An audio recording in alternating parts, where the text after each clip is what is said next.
Time stops when we're alone. You got my love, don't let it go. Feels like we're paper thin, one step away from caving in. When you're out where all the wild roams, and you're looking for a way back home, I'll be the light that only you can see.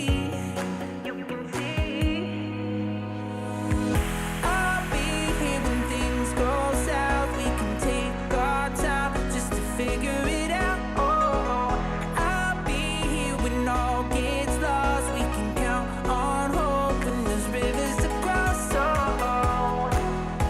And I know our lives will always change, but our hearts forever stay the same. I'll be here when things go south. We can take our time just to figure it out, oh, oh.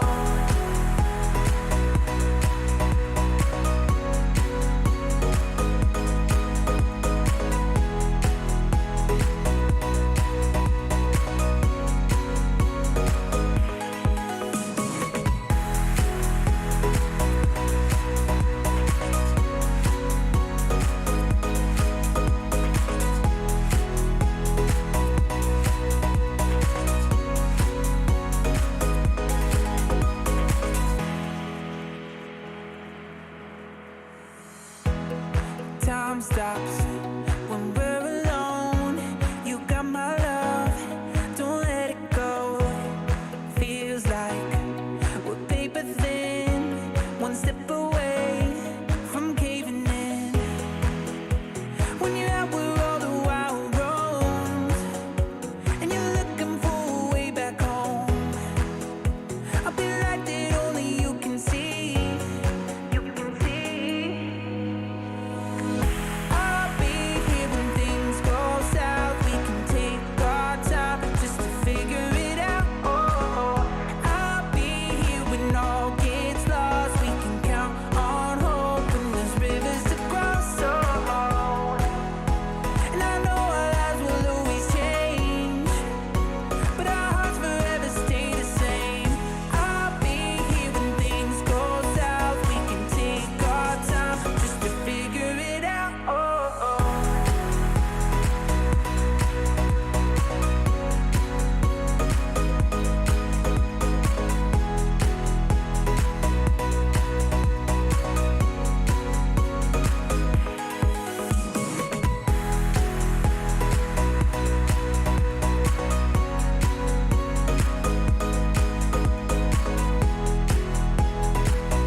Time stops when we're alone. You got my love, don't let it go.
silent?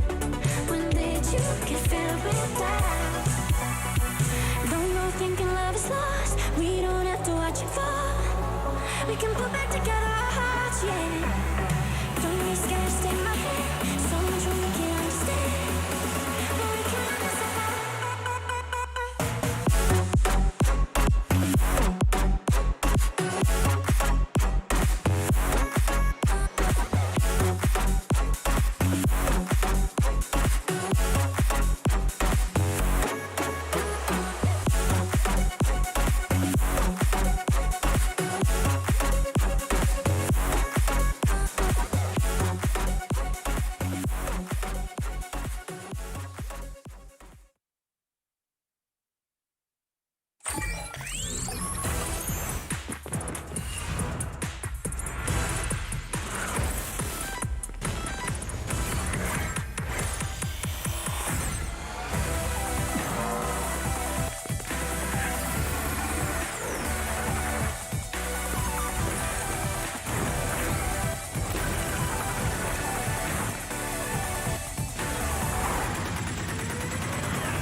Round of 8. Bunny. DRG. SOS. Crap. 2021 GSL Season 2. Code S. Africa TV. Freak Up Studio Live. 2021 GSL Season 2.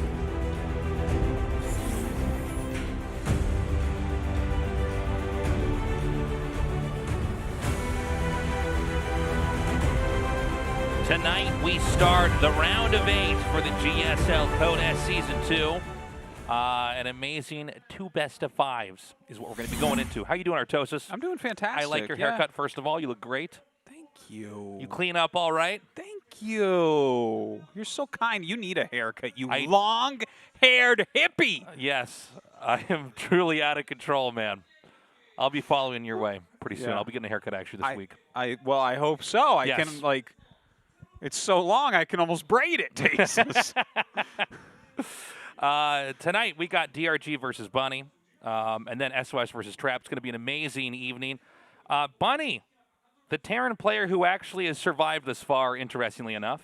Yeah. Is he taking over the best Terran role? I don't know if this is an anomaly or a sign of change that is to come here. Well, the more consistent an anomaly becomes, the less anomaly the consistency becomes. The less anomalous.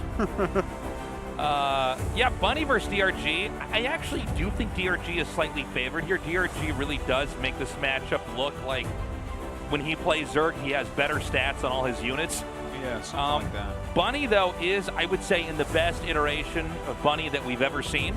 He's playing his mind out. He's playing his heart out. He's looking fantastic. And right now, the pressures of the Terran race rest on his shoulders. This is an unusual player to have as the last guy repping the race. You would be thinking more of, like, you know, in this situation, like your TY, your Maru, maybe your Innovation. But no, it's Bunny.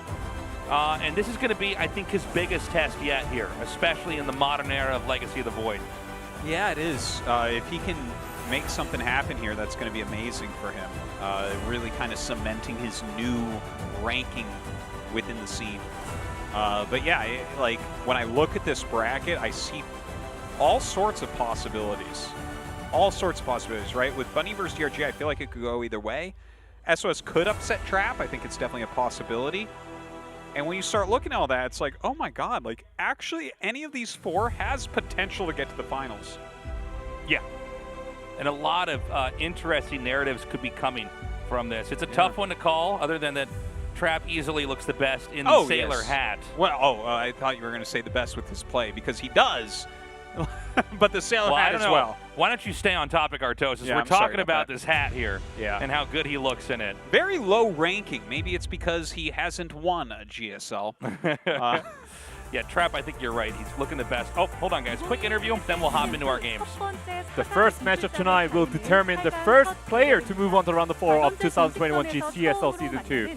And these two players are versing each other for the first time in a best of series. They are Team MV Bunny and Team MV DRG.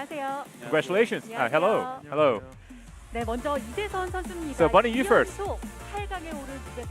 You have made it to your round of 8 twice in a row, 2 seasons in a row. And you're the only Terran left right now. So how do you feel, Bunny? Well, thinking of myself as the last Terran, you know, I do feel a little pressure. But it doesn't mean too much for me. You know, I'm just gonna play at my best level, and I'm not gonna care about it. Maru, Dream, the Terran powerhouses are all eliminated, and you are the only one. What do you think might be the reason for that? You know, I don't think I'm better than those two, but I did practice more than others. But you know, I think my practice was very important in my result. Right, DRG.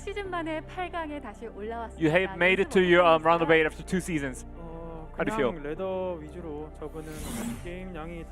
You know, I've been practicing in the ladder. You know, I think for Zerg, the amount of practice matters the most. From Code A to round of 16, you have defeated Terran after Terran. And you have been very instrumental in making Bunny the only Terran player in the round of 8. And the fate of the last Terran player remains in your hands, DRG. So anything you want to say? Well, I mean, Bunny is the last Terran of the league. So, you know, for the viewers' perspective, Bunny going to round of 4 might be the better thing, but you know, I do want to beat him today. And today will be an exciting match, and I want to play at the best level today. And you just said that you don't want to make a Terran player in the round of 4. Okay. So before we get into the actual match, anything you want to say to each other? Bunny, you first. You know, I used to always scrim with DRG when I was playing against Zerg. You know, I'm not too worried because he's my teammate.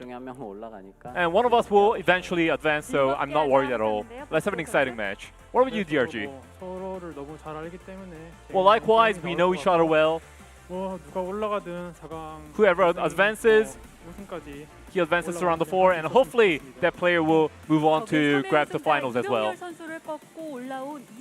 Bunny has defeated Rogue to get here, and DRG has defeated Innovation to get here as well. What will be the fate of the last Terran player? We'll see now.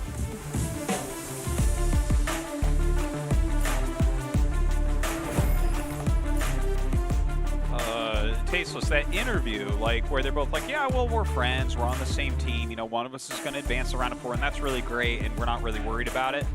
I don't understand it. Like, listen, if you and I were playing in the round of 8, and she's like, "Do you have any final words?" I would say, I was considering killing Tasteless last night with a mask on, so that I could go to the round of 4. And I would be saying something like, I will kill Artosis and then wear his face as a mask so I can carry him with me into the round of 4. But no doubt I will be killing him and tearing his face off. Sometimes I see these interviews and it's like, hey, you know, yeah, it's all good. All right. Like, isn't it your job and your passion and everything to make it onto the next round? Dude, I could be playing like They're my like- they're children both or my like- wife they're both or like, something. "Well, Like, it's I want to just-" destroy them. He's like, it's just a game, man. It's not a big deal. I'm like, all right, I guess it's a good thing we just a game. we mic you guys up and It's a video game, Tasteless. Yeah. Literally a video game. It's not even a physical sport. That's the next thing I need to say. It's where not I'm like, even a physical someone sport. take the mics away from them right now.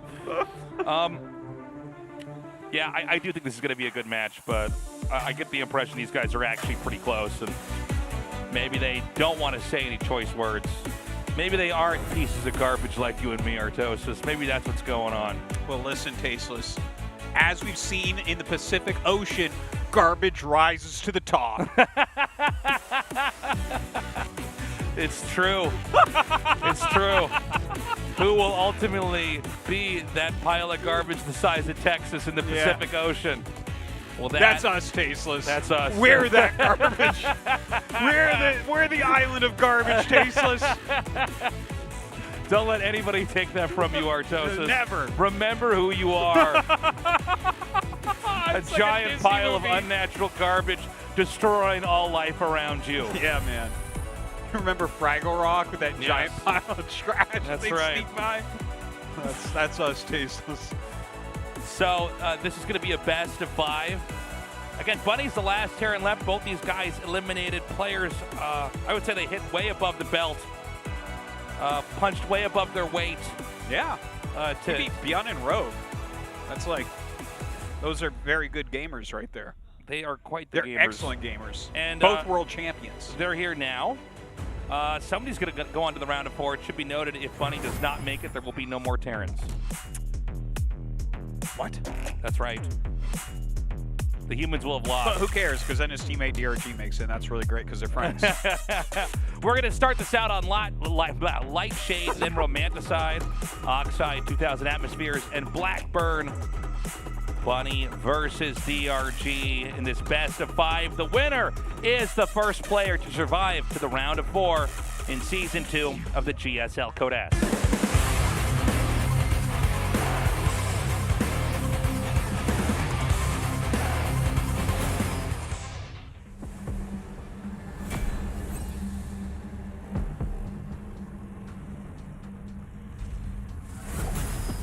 Team NV, Bunny.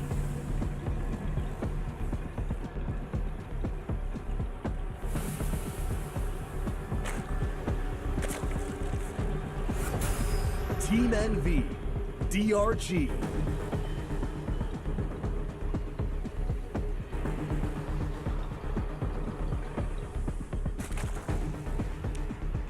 All right. I'm excited just to see what these guys want to bring. I think I have a very good idea of what DRG is going to do. He's a little bit more reactive.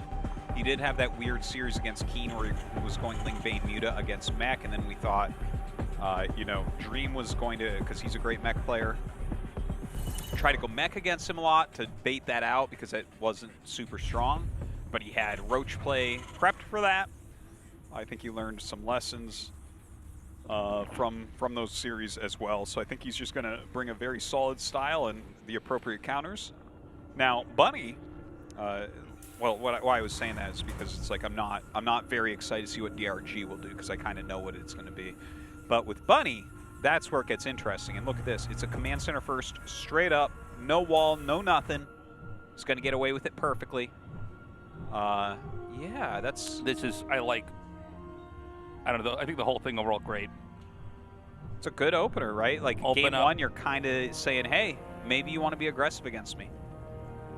You want to bait them into things like pool first, you know? Sure, yeah. I mean, if they Because go regular full builds first would and just then, stop that. and then you're gonna stop that with a more ordinary build later on. That's great.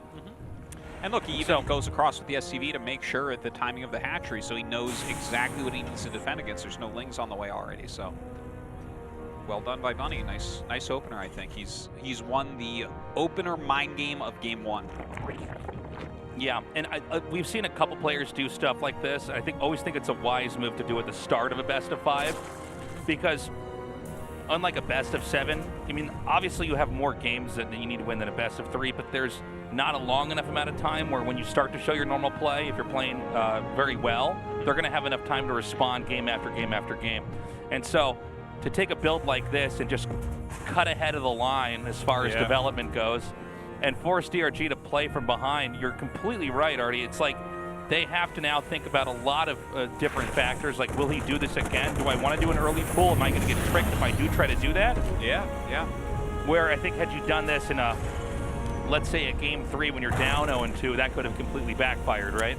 Yeah, and honestly, I like that statement. But also, I think the player he's playing against, this is a really fair opening for the first game. DRG is not someone that I would put on a game 1 cheese. Whereas someone Rogue like or Dark, yeah, those are the guys where it's like, yeah, I don't know, man. Like they might literally go like 1 base Ravager against you here. Like those 2 are Sue, you know, like those 3 Zergs in particular who are great macro Zergs, but also are more likely to mix in a very aggressive play in game 1. DRG tends to open up best of 5s with a much more kind of a feeler build. He doesn't have as big a range as the other Zergs, honestly. No, well, I think what he is really powerful at is having insane mid-game into late game. But he doesn't, I mean, we don't see him doing these night assault-ins. We don't see him going pool right away and trying to run in there with Lings and surprise the player. And I think Bunny prepped for this very well and is in a very good spot now. Yeah, and look, what he's doing here, this is going to be a hellback custom shell push. He's getting a Viking first to push Overlords away so that it's harder to scout. This is cool, man. I'm excited. Oh, he's trying to hide those Marauders. Yeah, this Overlord should have enough time to see this Marauder come out. He cancels it. Wow. That's actually a good play. Yeah, Bunny's playing really well. Yeah. It's all very subtle. It kind of, oh, and he left that. Okay, just leaving that there. If you are DRG, you need to prep right now. Look, he throws down his spine. Because you would never pull from that Overlord unless you were hiding something. The mistake that was made here was actually you should have killed that Overlord, then gone back to kill the other Overlord, then canceled the Marauder, then made the Marine. He would have masked it better, but the fact that he left that Overlord with a few HP basically gives away what Bunny's doing. I'm glad you caught that, Artie. Yeah, and now comes the Hellbat Marauder push. Yeah, now it seems like a good spread of queens here. He made that spine, so that's really nice. A little bit of a counterattack. These Lings not really needed for that attack, but the Marine going to stifle them a little bit. More SCVs being pulled for that repair. Does kill off the SCV, making the command center, so that's a bit annoying as well.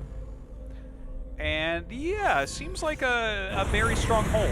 And again, I think that a lot of this just comes down to that strong scout, you know, forcing a small mistake out of Bunny. But you know, these are the tiny plays that you're going to see at the top of the world.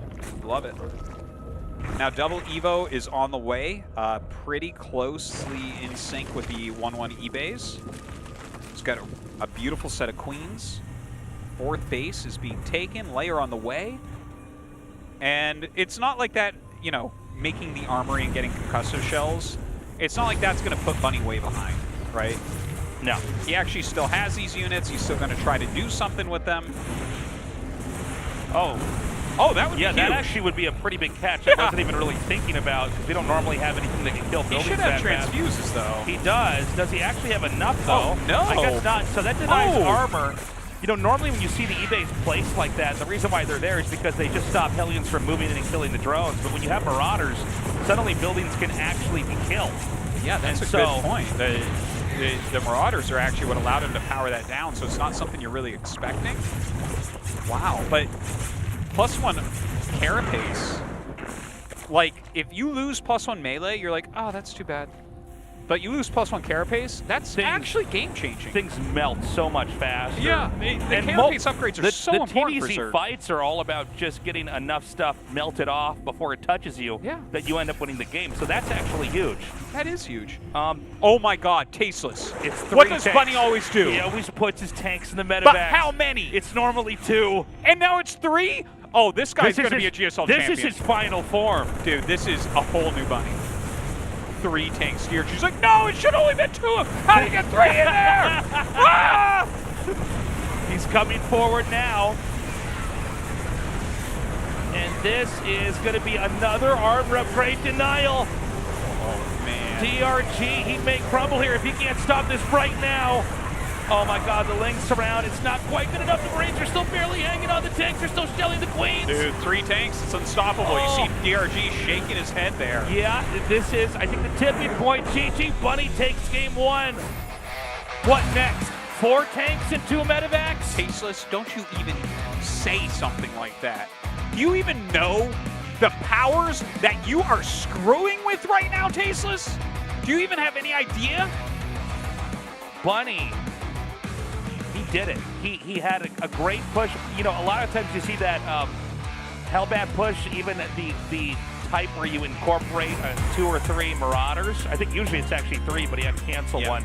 But and it all comes down to whether or not it's held there. But he did a great job of dropping in the main. He then hit that Evo chamber, hiccuping the armor upgrade. And again, you're talking about you just have to have enough armor, enough units to surround, and eventually the damage spikes exponentially and the Terran loses. The push came from Bunny, and he managed to close it out. Beautifully done. Bunny up with a 1-0 lead with the weight of Terran on his shoulders. Damn. So far, DRG has not been a threat. Let's go to Romanticize for game 2 and see where this best of 5 takes us.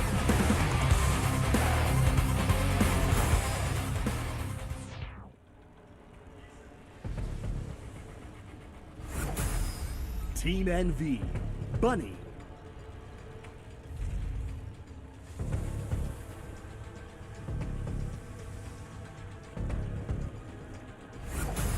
Team NV, DRG. Pretty wild game there. There was actually so much going on in that game. It's really impressive. Just the read by DRG, the fact that Bunny pulled back when the push wasn't working, which is always awesome to see. A lot of times people are just like, no, we're going, and then they lose all their Hellbats and they don't have anything else. But the Hellbats, like you mentioned, helped him to kill off the Evo. He did a poke into the main base, which actually drew Queens away from the Evo, so he got the Evo, and then the 3 tank, that's actually like hilarious. Well, it's funny. That's something I would write if I was writing about Bunny. Yeah. We were joking about it, but honestly, it is like, oh, he's doing it, but even harder now. Okay. Yeah, like the amount of 2 tank pushes that he's done. Yeah. With 2 tanks in the medevac. I've been like every game. I've been criticized for pointing this out, where I'm like, yeah, but I mean, he is the guy that does that, right? Yeah. Like we've seen it so many times. And now what's funny is we see it with 3, and he actually crushes DRG, and it's like, okay. It's kind of fun, yeah. By the way, in case you guys are wondering why he does it, it's so that it's not obvious it's actually a committed push yet. You might think it's roaming or dropping or something like that, and There's then no suddenly reason to have the tanks on the ground, honestly. I think it's a good move. There really actually isn't. Just conceal. Unless you can't multitask enough to deal with it, but then I guess that's a different problem you're dealing with. Ooh. Oh, that's not good. So this is going to be a bunker rush, and again, I think Bunny playing the best of 5 brilliantly. He was greedy in game 1. Now he's hyper aggro in game 2. This is going to be slightly hiccuped from the Terran just because he had to cancel a Marine, and that does matter in a game of the pacing of StarCraft 2. Ooh, nice micro here from Bunny, but the drones are surrounding reasonably well. Oh my God, 5 drones killed, Tasteless, 6 drones killed. And he's the gonna finish bunker's the bunk. gonna finish. We don't know if the Marines can actually get there, but again, this only means that the Zerg has to double down on committing to holding off the rush over here, because if he does not, that bunker is going to fill up. Right now, Bunny with great stutter step micro, but the Lings are really beginning to outnumber the Marines. Yeah, look at that. Two Lings there that are super duper. Oh, wait. red. Can this one get... He can't get up there, Okay, right? so he holds, No. but Tasteless, it's 9 drones dying. That is really, really painful. Yeah, and he can actually place the Marines behind the barracks, so he doesn't have to give up on this position, but you would have to imagine eventually... Okay, here we go. I was going to say eventually these barracks are going to have to go back home. They don't have a lot of functionality right outside the Zerg's base. And so the Zerg is trying to catch its breath here. It's trying to stabilize and get some more drones out and get production back up to normal. Bunny transitioning, I would say, very cleanly out of this, and now teching up. Yeah, it feels to me like this was pretty decent for Bunny. He killed a lot of drones there. He forced those Lings out. You know, there's now a spine as well. And obviously, DRG has a couple hatches, so he can kind of replace these things. But yeah, I think Bunny having a good opening. Starport going to finish here shortly. Oh, man. Things continue to go poorly for DRG. He doesn't have enough to stop this on the map. What's he got? He's got like 2 lings or something. It's really... Throws down the spine for some zoning. 3rd CC starting up here. Medevac is on the way. I like that he's kept, Bunny has kept enough of a presence on the map where he can still kind of box DRG around, and then he throws the 3rd CC down. I think pacing-wise, this is all looking very good for Bunny. Again, Bunny really bringing out the best iteration of himself. That's been my takeaway so far. DRG is doing a pretty good job, and he's putting up a pretty good fight, but right now I like everything I'm seeing from Bunny. Yeah, no, he is playing really well, man. And but he has been throughout the whole tournament, and it's really, like, it's been a few seasons now where he's played very well, and it's kind of funny because I actually thought he might retire like a couple years ago because he was not even making it into GSL every season. It just felt like, well, you're the 9th best Korean Terran and you're just not doing that well, and it's really sad and painful. But you can really see this just constant improvement that he's going through right now, and he looks amazing. His choices, his micro, his macro, his strategies. Completely impressed with this guy. Now, the way that Bunny's playing this out is quite different from the last game. Last time we had, you know, a setup for a very strong push that basically took the Zerg out at the legs, and then the follow-up attack was the closing kill. This time around, Terran's going for some light harass, trying to take 3 bases and develop into a very, very powerful kind of push that will come much later on in the game. So this means DRG has a little bit more room to find his way, a little bit more room to breathe on the map here, because there's not going to be a real devastating push coming out. Just harass like this. And again, nicely done. Kills off 2 drones. Yeah, totally worth. Use a Hellion, whatever. DRG is getting a decent worker count right now. Going up to that layer as quickly as he can. Double eBay is going to be finishing up here for Bunny, so he's just going to continue down this macro road. We'll see with DRG's side. Like, I think he's just going to go quick Spire. He should be thrown down the Baneling Nest about now. Because I don't think that there's any option for any silliness like, you know, Nidus or anything like that. I don't think anything like that's possible. And especially with, like, a Banshee out, like, what a nice continuation. Yeah, well, the theory behind it was good. The idea is good, but you got to keep it alive. It's so that's a win there for DRG.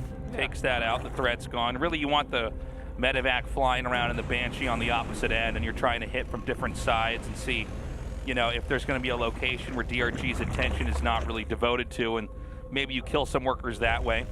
So the 3rd CC's landing, and I do feel like this push may be a little bit premature. 1-1's far away.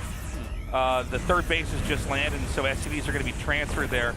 You kind of want to wait. It might sound weird. Basically, you need to have SCVs soak up enough of the minerals to then have gained enough to have the extra barracks to then have enough of a stronger push.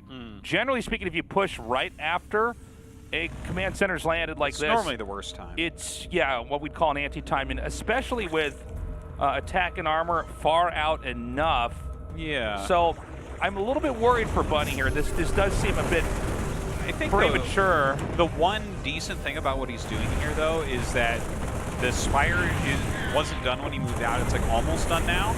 But he's got like this little period of time where there's no Baneling speed, no mutas. So like, DRG's stuff is weak until then, but he's not going to get that much done, honestly, right? Yeah, no, I just don't think this is going to work at all. Now, he can target the Bane, the one Bane that's left. He's whittling a bit down, right? Like, a lot of the muta energy's gone. He hasn't really lost that much. He's lost, like, a tank, maybe a couple of units. There's almost no energy left on the Queens. It's going to make spreading creep just slightly worse. But with 7 mutas on the way, I don't think these medevacs are going to get out alive. Yeah, instead he's going to basically commit over here. There are 2 Evo chambers that are making. Looks like he wants to basically get above this area. And well, with the mutas here, this is just not going to work. Not looking super hot for these Marines and medevacs. So, yeah, maybe just a bit of an overcommitment with this push. Well, it just doesn't seem like it. You know, the math is really there. you know, as far as ideas go, the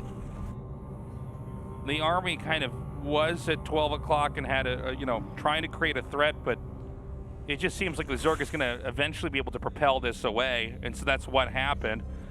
And when you start to give up chunks of Army like this, you got to start to worry a little bit here. And now he's going to actually commit over here to a push inside the main. And I think that really all the exciting stuff we saw happen here from Bunny is starting to go away as DRG is basically getting to where he usually needs to be to dominate in a TVZ. And with losing those medevacs as well, like that felt like he was looking to get in there as the mutas were about to hit his base. Instead, he gets cleaned up instantly. He is making another command center, getting drilling claws. 2-2 is on the way. So there are, like, Bunny's macro is still going, but we've now seen about 40 supply that's just kind of been, hasn't done very much, right? Yeah. Yeah. And if 40 supply, like, you add that to what he has, and suddenly you're looking at a max out 2-2 timing push that doesn't exist anymore. Ooh, misstep there by DRG, though. Going to lose some mutas, and that tank had something like 5 hit points left. Pretty insane moment. DRG looking for an opportunity to do any extra damage. Does not quite manage to get the refinery, and it's going to be repaired in time. So the second almost little victory.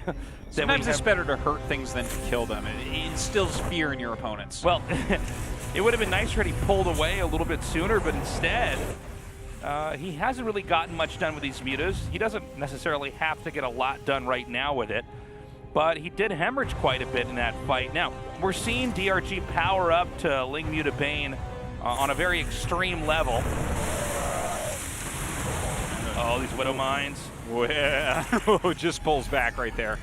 There's a Thor on the way, more Widow Mines as well. 2-2 is going to be finishing here pretty shortly. Supply starting to peak up on both sides. Creep Shred looking pretty solid. It's going to take him a little bit to get through that. Yeah, the Muta's going to come in now. They're beginning to hit this base down here at the third.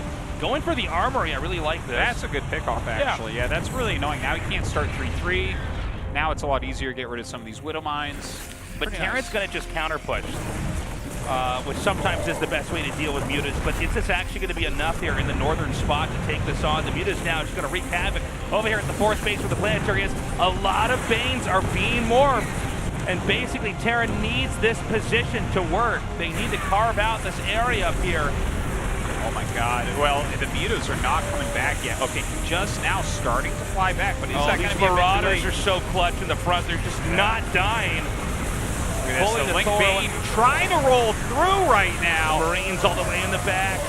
Oh God, this was not that efficient for DRG, but it seems like it is going to be just enough to hold on. And behind that, a lot of damage given over to the fourth base. It looks like SCVs are mining from there again, but this is some pretty incredible stuff, Artosis. DRG is looking so terrifying. You know, when he sends his army out, it's like there's a never-ending stream of those Lings and Banes and Mutas coming out. Yeah. To the point where eventually they're past all the tanks. They get to the Marines that are already tucked way into the back. And now DRG is going to be going into counterattacks.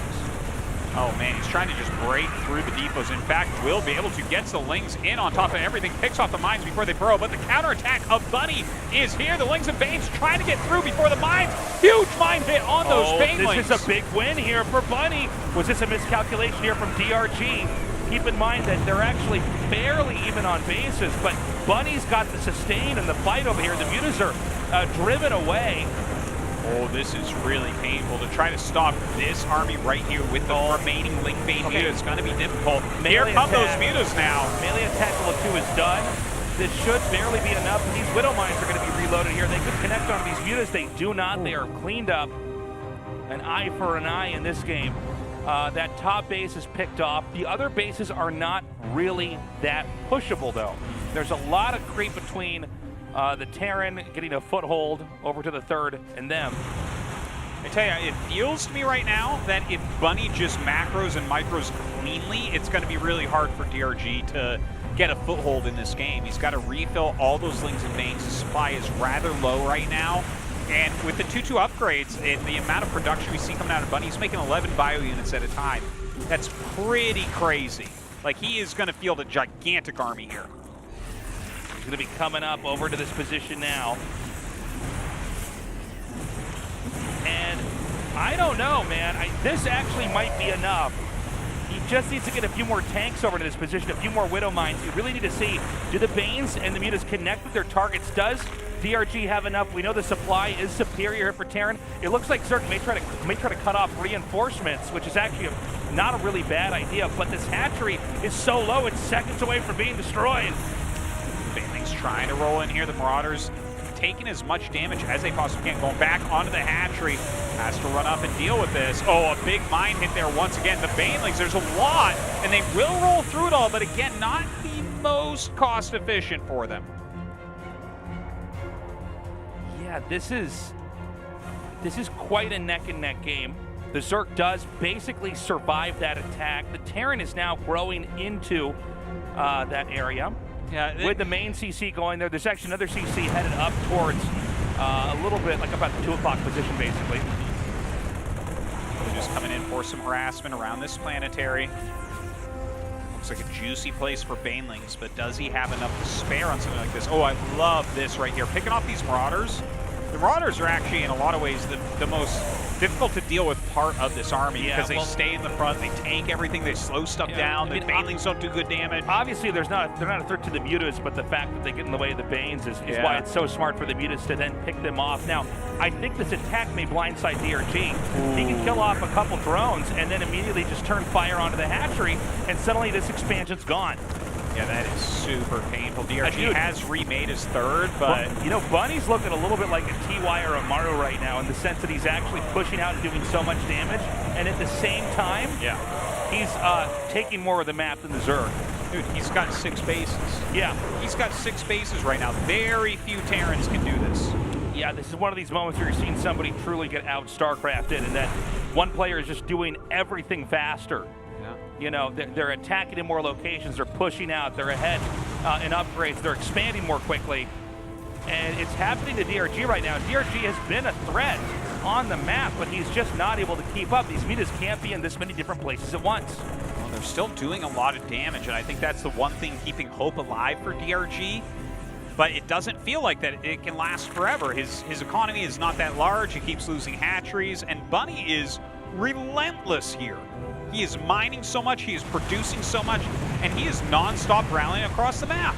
Okay, this victory may not be enough for DRG. He'll stop this expansion, but the push is actually coming in here. And with no Mutas to pair with the Ling Bane, the splash damage is going to be probably too much. A Thor coming down here to chase those Mutas out. I think if DRG loses this position, Artosis, he'll probably lose this game. Yeah, I think you're right about that. He has to hold on here, and he's trying, but those Marauders dealing so much damage, really slowing him down. Oh, a lot of Mutas falling as he runs away, even takes a mine hit there. Look at this single Marauder with the mine back, a huge mine. Another big mine hit there for Bunny. And DRG, like, you're seeing him just over time, he's not able to get enough out. Just can't quite do the big overwhelms you're looking for at this stage of the game. And coming in here now, getting that little kill on the Queen, but that's going to be only a distraction because another push is going to come in here, and this is targeted right at this hatchery. The Banes are getting separated from each other. You really need to have everything coordinated at once, like this attack is going to be right here. But Bunny picks up and flies away. Can these Mutas catch this? One of these with like 1 HP is so low. He's dragging Widow Mines! Oh, huge hit right there. Oh my God, Bunny going to win this fight. Yeah, and now the counter punch is inbound here. GG. Bunny is a beast. Yeah. Bunny is looking so strong right now. Yeah. This is the best we've ever seen him play. It is. It keeps getting better. It started out with a bunker rush. Let's not forget that, which can be easily overlooked when you watch it, you know, how that game panned out. But really, he had some great... Actually, no, hold on a second. He had some pretty poor pushes even at the start, and DRG seemed to get control of the map. He kind of threw 40 supply away. It almost seems like the moment where Bunny mined his main out and then threw that command center out as a third expansion was just too much for DRG to keep up with. DRG used to kind of smashing attack after attack, had too many fires to put out on the map at once, and ultimately Bunny close that out with an insane push. Just garbage compacting DRG on the map. We're going to go to Oxide now for Game 3. Bunny right now in this best of 5 with a 2-0 lead. The winner going on to the round of 4 of the GSL Season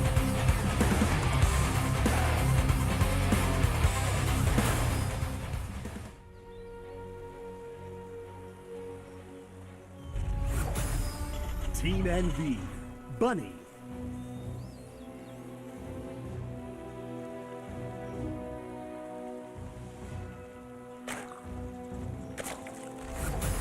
Team NV, DRG.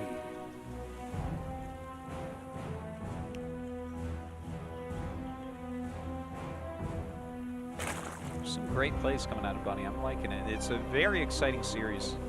A lot of back and forth from these two. I actually think that they are pretty well matched, even though Bunny is winning and looking amazing. You know, some things go wrong for DRG too. You lose 9 drones and have to make a spine and 8 lings at the beginning of the game. That's no fun, right? You can't really get into the game you're looking for there. So I think he had a nice comeback, which ended up not quite working out for him, but very, very cool series so far. I'm really curious how Bunny's going to play this one out, because he went into a very greedy build for Game 1 that came into a very strong Hellbat Marauder push in the end. And then in Game 2 with a bunker rush and some light harass, but basically a 3 command center play, later game pushing style, where he really just, over time, almost like a giant arm wrestling match, eventually managed to overcome DRG. In Game 3, this does appear to be sort of middle of the road. Yeah, it looks actually pretty normal, which is probably the greatest mind game of all. Goldilocks build. You're going to copy stuff. Not too hot, not too cold. Yeah, let's see where he goes with it. I mean, I imagine a factory's just going to come up. There it is. And yeah, just wait a little bit. See how these guys want to continue forward. I think DRG's Mutas did do a very good job in that previous game. Well, you could see he looks very strong when he gets to the place of the game that he wants to be. Yeah. But his Mutas were, I think he's very good with the harassment and in general knowing when to come back. Bunny was just so quick with some of those counterattacks, man. It was awesome to see. It did feel like watching a different Terran player. But in the future, I think it's going to feel like watching Bunny. it's kind of crazy that this is really the best he's ever looked. You know, even from a week ago or so. Yeah, he's continuing to improve, man. This may be his season. That would be the most insane thing ever. Like we have Trap, Rogue, Dark, all left in this tournament. Yeah, that's like Trap may be too much too. We'll see. Well, those 3, I mean, Maru's out, but other than that, those 3 are like the next ones, right? those are the guys that you know. How are you going to beat them? Well, those are the final bosses, right? Yeah. But I'll tell you, man, right now, I mean, he's really making DRG look like he doesn't have any answers to the matchup. We've kind of been casting this from Bunny's perspective, but we should point out here for DRG, I mean, DRG doesn't generally do a lot of really obtuse builds early on to try to get a build order advantage. In fact, he's not really much of a build order advantage player. That's never been his style. Never. Instead, it's usually to just be very solid early and then get into the place where, you know, his mastery can actually take form.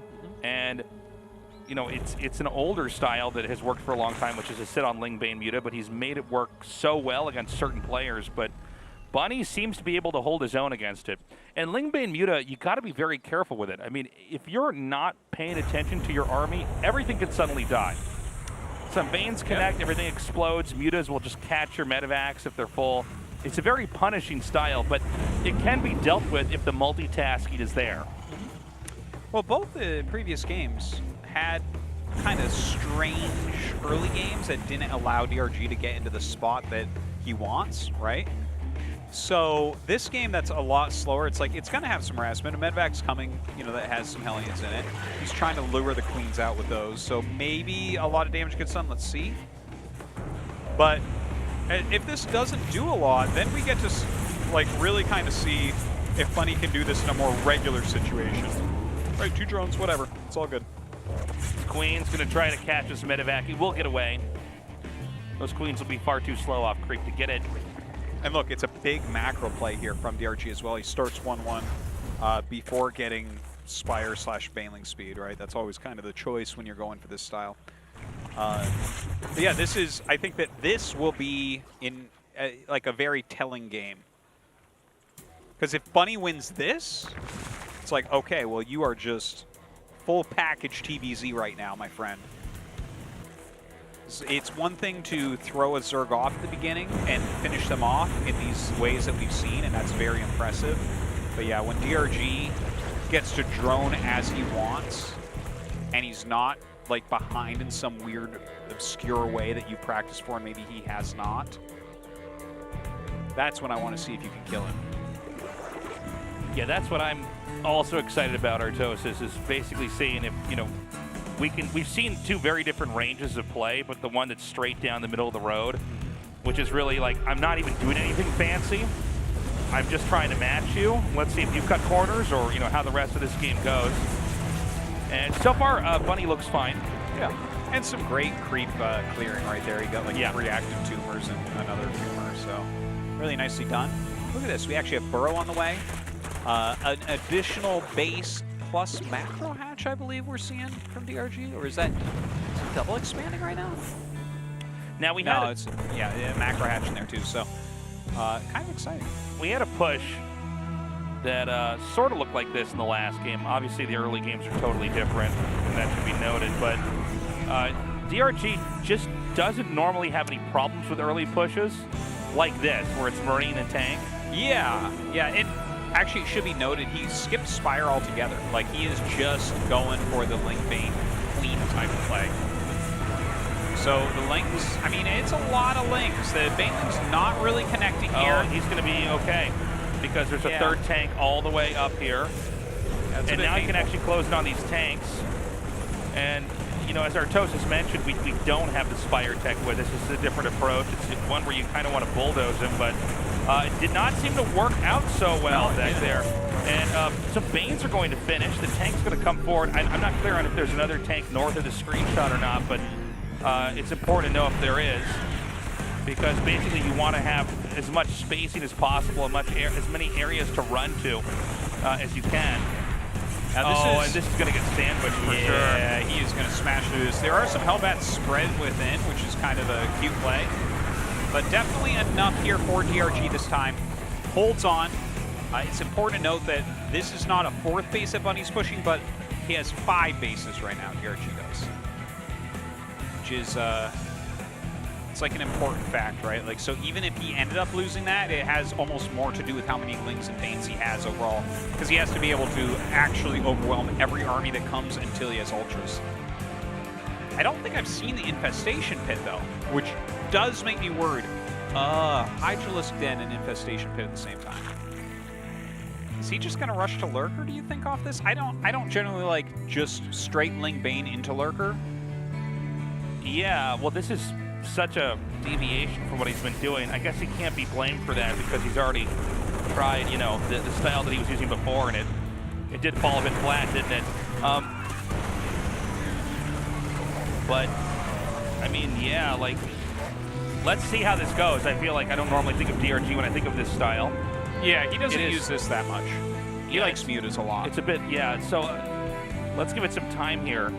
Terran is going to be taking a 4th base. Zerg is still steadily where Zerg needs to be for this phase of the game on 5 bases as Terran is taking the 4th. 5 on the way, as well as that Lurker tech. Okay, here comes an attack over here. He'll have to lift off for sure. The SCVs can get out of here quicker. Bunny does push him back. Creep spread looking really scary. You know, this Baneling landmine, this could be huge. Yeah. Is he going to actually be over this? All right, he'll have to wait for later on. Not now. Yeah. And again, you know, when you don't have the mutants to play, you can't get these easy picks. You have to basically force your way into situations. Whoa. That looked like it was going to be really bad for DRG. Then he actually got some very good connections there. Yeah. And actually almost burns down the command center. Oh my god. Keep in mind, too, you can't pick the command centers off without the mutants either. I mean, Yeah, it's one of much these harder. things where you just lift up, and honestly, it's very, very easy for the Terran to keep it alive. But he is showing quite a threat here on the ground in general. DRG is one where I think Terran is going to feel pretty stressed to push out anytime soon here. And behind this, honestly, the creep spread's been pretty insane. He's really got that really far out there. Going to be so hard to kill off any of these bases. He is sending a force down the right side of the map, and that's going to come in a lot closer to the 5th base. So I think he actually has potential to maybe snipe it. Let's see some banelings rolling in. Oh, good. Well, he snipes All right, he it. got it, but Hey, I think that's worth. it's always better if you can snipe those. If you could snipe the banelings before they get there. And now an attack over here, shut down immediately by forces already present there for Bunny.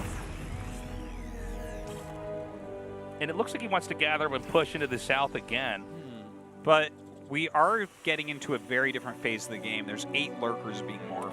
Right. So as long as he like adds a little bit of muscle, like see maybe some Hydras just walking around with this army, and Vipers obviously. You always want to have some Vipers in there, but it's very different to play against Lurker or Ling Bane. Right, Ling Bane you can kind of micro against. Lurker, no. Well, Not so Lurker much. actually has the ability to hold its own ground here and force the Terran to run away. Yeah, and as that burrows, it's like, well, you just cannot engage there. Yeah. Absolutely But not. you don't have to respect the Lurkers because they can't be everywhere at once. They're not as fluid as some of the other units in the game, and so you can hit in locations like this. And the Lings, they have to come back. They have to help defend. And basically, if you can isolate the Lings, the Banelings from the Lurkers, then you can start to take some real damage here. Or give some real damage, I should say, to the Zerg. Tell you what, that was, I just saw like 8 Banes kill 1 Marauder. So some efficiency still coming out of Bunny. But as he kind of tightens up his defense here, adding more Lurkers, getting some more Hydras in, or any Hydras in here, as well as the Vipers, it'll become harder and harder, and I think that we need to see Bunny switched up a little bit, go into a lot of tanks. Yeah, he's adding a 3rd factor right now, producing 2 tanks at a time. And the whole way this game is being played, I think, is going to switch it around now, which is definitely appropriate. Got another nice little attack in here. There is one ready in the bottom right, too. And this is some great kiting here for Bunny. Again, you know, the Lurkers, it's hard to get them situated to the other side of the map. And now he's going to attack it over here as the Lurkers were thinking about moving over to the side. So he forces them back. But look at these Marauders. This is so much damage. He can target down the hatchery. Beautifully done. Absolutely. Picks up, runs away. Dude. Yeah, right-clicking on the hatch with a bunch of Marauders is a good way to kill it very quickly, that's for sure. Yeah, even if you had a ton of Queens there to transfuse, it still might not work. And look, Bunny right now, I think that you can say that he's winning, but as long as DRG does not suicide in, I think this game is actually going to go pretty darn long. Because Viper Lurker is a composition from Zerg where you can actually... Oh, no. Okay. It's a composition from Zerg that you can actually be extremely cost efficient with, and it's a composition where you can lose bases and just kind of remake them. Because it's not really as tempo-based as like a Ling Bane.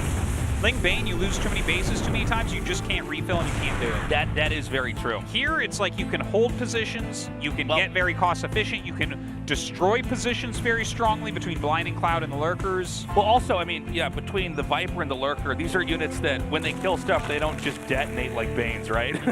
If you shut down a couple bases on Ling Bane, suddenly they don't end up with the gas, and they... the Zerg kind of fizzles out pretty quickly, but here you're right, there's more sustain, it's more of a fighting composition. Yeah. But I don't see DRG getting more of the map here. Basically, this positional setup where they just keep hitting 2 different sides over and over and over, I don't see that slowing down. Yeah. And if Zerg pushes out, it only incentivizes the Terran to dive in again to where these Lurkers are not. And the Zerg is never going to take out a base without the Lurkers in a push whether that's at the 12 o'clock spot or the 3 o'clock spot. Yeah, but I guess like I think Event, he doesn't have to take another base right now. Because again, he's like not losing that many units or anything, doesn't have to refill them as quickly. So, okay, Bunny will force a cancel over here. Maybe that was a little bit greedy. But I think DRG doesn't have to have that right now. Oh my god, he's just running forward. No, this is not going to work at all. Oh my god. Yeah, this is a lot of lurkers diving in here, but it's not without cost. I mean, he's managing to make this lift off. The CC, again, not killed. And like I was saying, now the Terran can dive in here down at 6, take this out. The lurkers are scrambling to come back into position over here. The Marauders and Ghosts now fighting the Queens. The siege tanks siege up. And I'm not sure how many lurkers are back there. I want to say something like 6. Let's see. They're coming over here and burrowing, but they're now no longer in range of these tanks. Yeah, GG is called, and that is a 3-0 from Bunny. All right, amazingly played. Goes into the round of 4 off of nothing but pure strength. Terrans will have to wait to complain until maybe after the round of 4. Sorry, guys. Bunny 3-0ing DRG in a dominating performance. And I'll tell you, man, that was impressive. DRG never loses like that, ever. Yeah, I think some stuff went wrong in the first 2 games. Yep. Third game, I think he was playing well overall, and his lurker play just wasn't quite as good as his Ling Bane Muta normally is. So he tried to play a slightly alternate style, but I think that last attack wasn't that good. He really should have taken it a bit slower, grinded with the Vipers a bit more. But you know what, DRG's still a great player. We're going to see him back next season. There's no question in my mind that he is going to be a mainstay of the GSL Codas until he doesn't want to be anymore. Bunny carries the torch of the Terran race on into the round of 4. The only Terran in the round of 8. The only Terran now in the round of 4. Go ahead, Andy. Let's go. The last Terran player, Bunny, moves on to round of 4. Congratulations, Bunny. Thank you. Wow, sincere congratulations, Bunny. This is your first round of 4 in GSL. How do you feel advancing? You know, I really wanted to win this time. And this is my first time, so you know, the feeling of euphoria hasn't come to me yet. In the round of 8, it was the first time you acquired a set score as well. So does this have a special meaning for you? In the round of 16, you know, I had the confidence to win. I was confident on my skills, and I made thorough preparation, so I was confident. But while preparing for the round of 8, it was really hard, and I was really worried. But still, you know, I prepared like I used to, and today my results were good. In Oxide, you were playing like a real man in the game.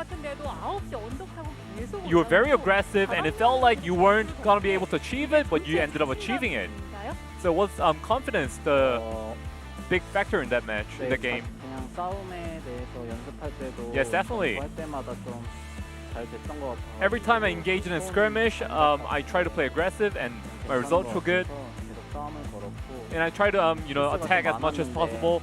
And to be honest, I had some mistakes in the game, but I think I was very fortunate in the end. Your build preparation, your strategizing, your timing attacks were so good. So how did you prepare, Bunny? Well, I did practice a lot. But this time I watched a lot of replays, I analyzed my opponents.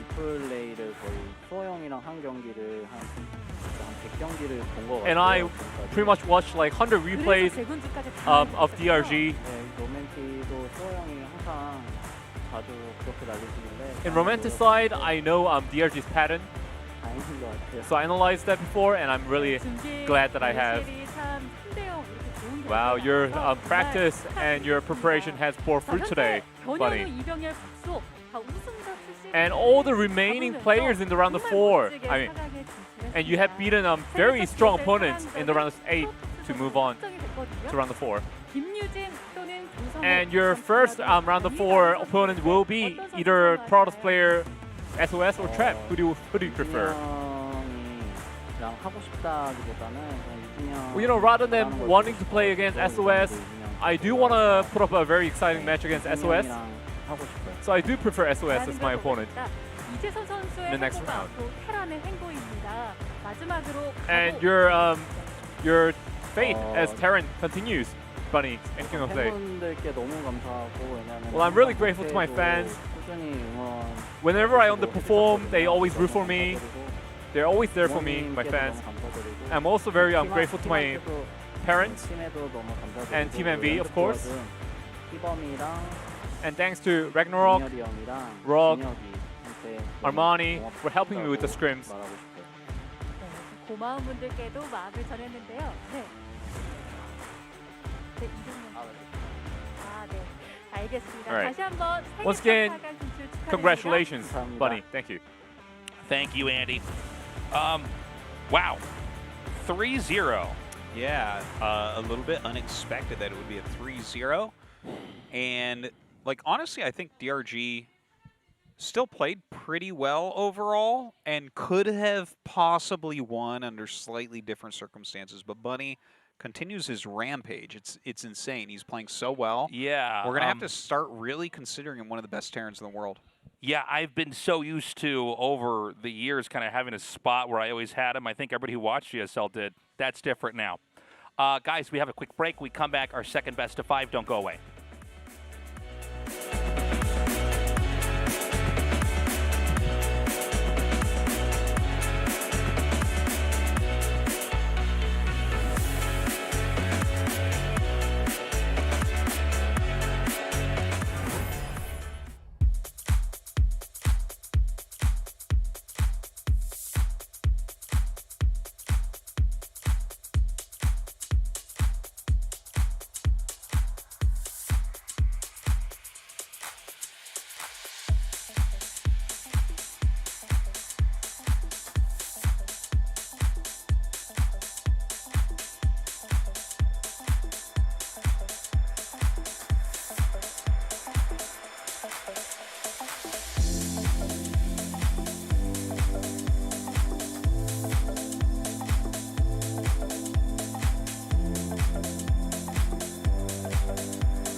함께 모이면 홈파티.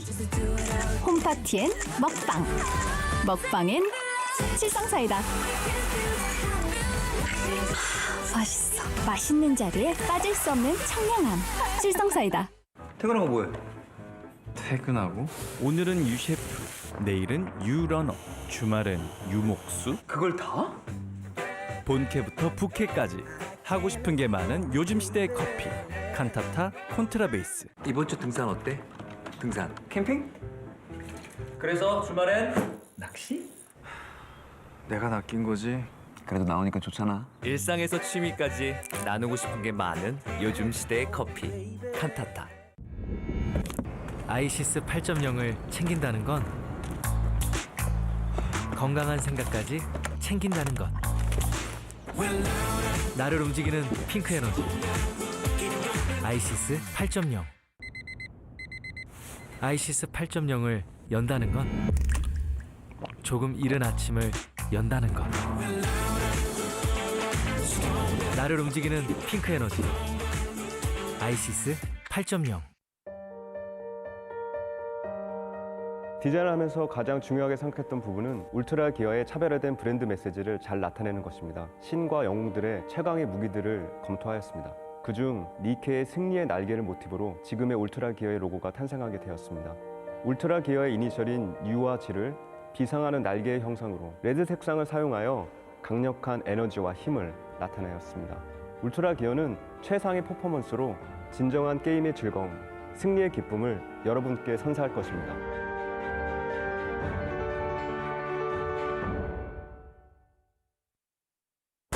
이렇게 좋은 날엔 홈캠핑이지.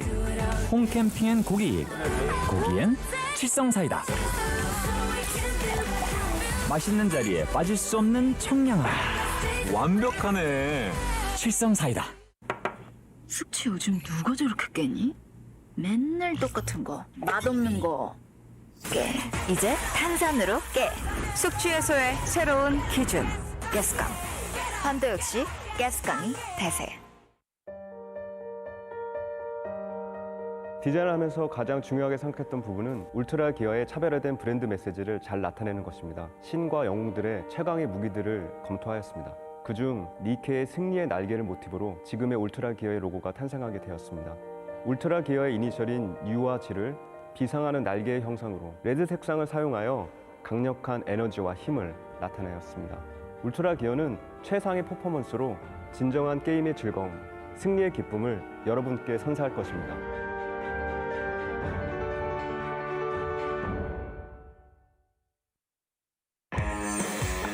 양념 툭툭, 올리브유 또르르. 우와, 그리고 제로. 너무 좋다. 맛은 배로, 칼로리는 제로. 칠성사이다 제로. 야채 착착, 당토 톡톡, 아보카도 슥슥. 그리고 제로. 이렇게 맛있다고? 맛은 배로, 칼로리는 제로. 칠성사이다 제로. 울트라 기어로 부드럽게 이긴다. LG 울트라 기어 게이밍 모니터. 울트라 기어로 선명하게 이긴다. LG 울트라 기어 게이밍 모니터. 관리받다. 관리하지 않는 순간에도 관리받다. 14일 동안 정성껏 발효한 브루잉 콤부차로 관리받다. 브루잉 콤부차. 자, 준비되셨죠? 아, 언제나 준비되셨죠? 네, 됐습니다. 꽂혔다면 쏟아부어. 인생 직진 음료 하나씩 단체 개봉. 또 쏟아부어. 인생 음료 하나씩. 너희들은 새 우승 하겠는 걸? 꽂혔다 안 꽂았고. 인생 음료. 뭐야 이거? 포스가 느껴지십니까? 꽂혔다면 치료된 포스가 느껴지십니까? 전혀. 하나씩. 꽂혔다면 인생 음료. 이게 사의 맛이지. 기가 막히네. 꽂혔다면 쏟아서 인생 직진 음료. 하나씩.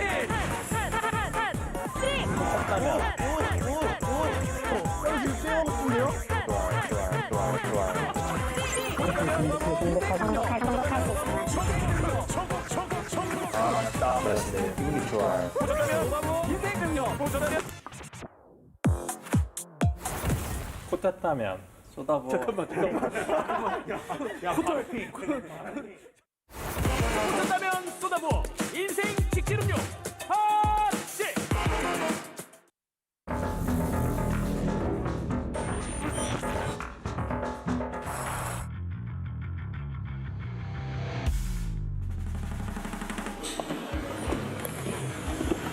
돼지는 마음에 들어요? 아니요, 너무 싫어요. 진짜 명호 형만 만나기 싫었는데.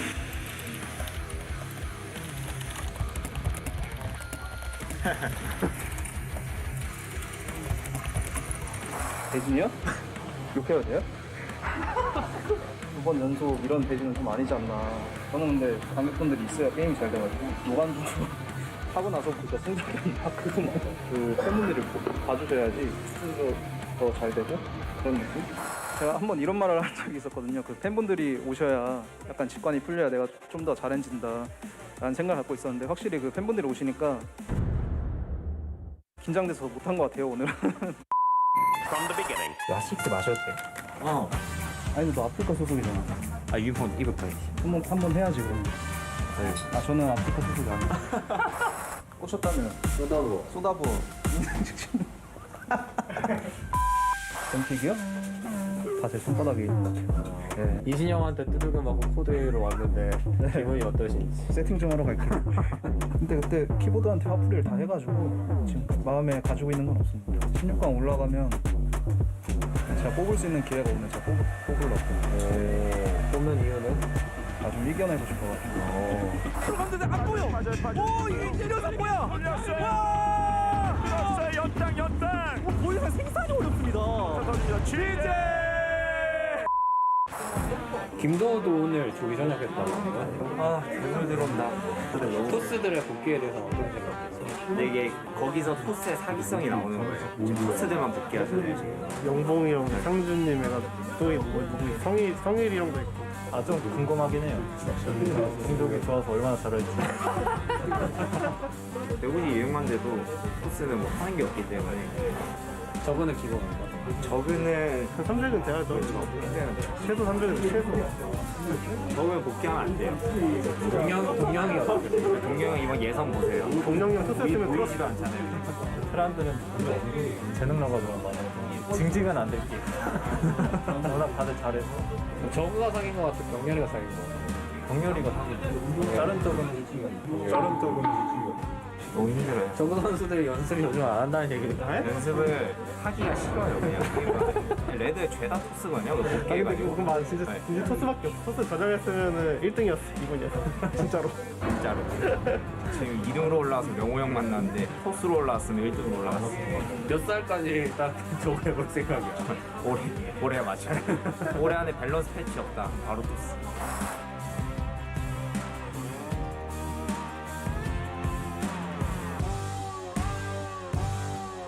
올해 가장 불행한 대진의 사나이로 꼽히는 거 어떻게 생각하시죠? 저는 GSL 저를 사랑하는 줄 알고 있었는데 여태까지 약간 좀 저 혼자만의 착각이었다라는 생각이 좀 지게 됐고요. 첫 시즌 때 박명호 만나고 지금 이제 두 번째 시즌 때 성욱이 형 만나고 막 다음 시즌까지 이러면은 저는 진짜 난동을 부리든 게임을 못 이기니까 약간 다른 수로 이겨야 되지 않을까. 제가 해적이고 성욱이 형이 그 말하면 봐도 이제 해적이 약간 이제 정의로 나오고 전 정의는 승리하다고 생각하기 때문에 진짜 이 헤어스타일을 어떻게 하게 된 건지 많은 사람들이 이제 저희 머리에 대해서 뭐라고 하는 거 잘 알고 있어요. 근데 제가 개인 방송을 할 때도 이제 팬분들이 이제 계속 보시면 제가 알아서 하겠습니다. 차라리 아싸리 길면 괜찮을 것 같아요. 알겠습니다. 그러면 다음 시즌은 더 길게 한번 멋진 헤어스타일 기대할게요. 알겠습니다. 지금 구성욱 선수가 3프로 계약된데 지각 중인데 이게 승자예요. 자신감 있는 사람이 실격해야 되는 거 아닙니까? 선수로서의 그게 안녕하세요. 왔네요 바로. 안녕하세요. 머니 사기 포전의 틀을 또 바꿔주는 겁니다. 이런 플레이도 가능하다라는 걸 취재! 필드 아티스트 원희색 차례 천적 수정선을 잡아내면서 코드스에 진출합니다. 엉머리의 적단 새로운 세상을 찾아서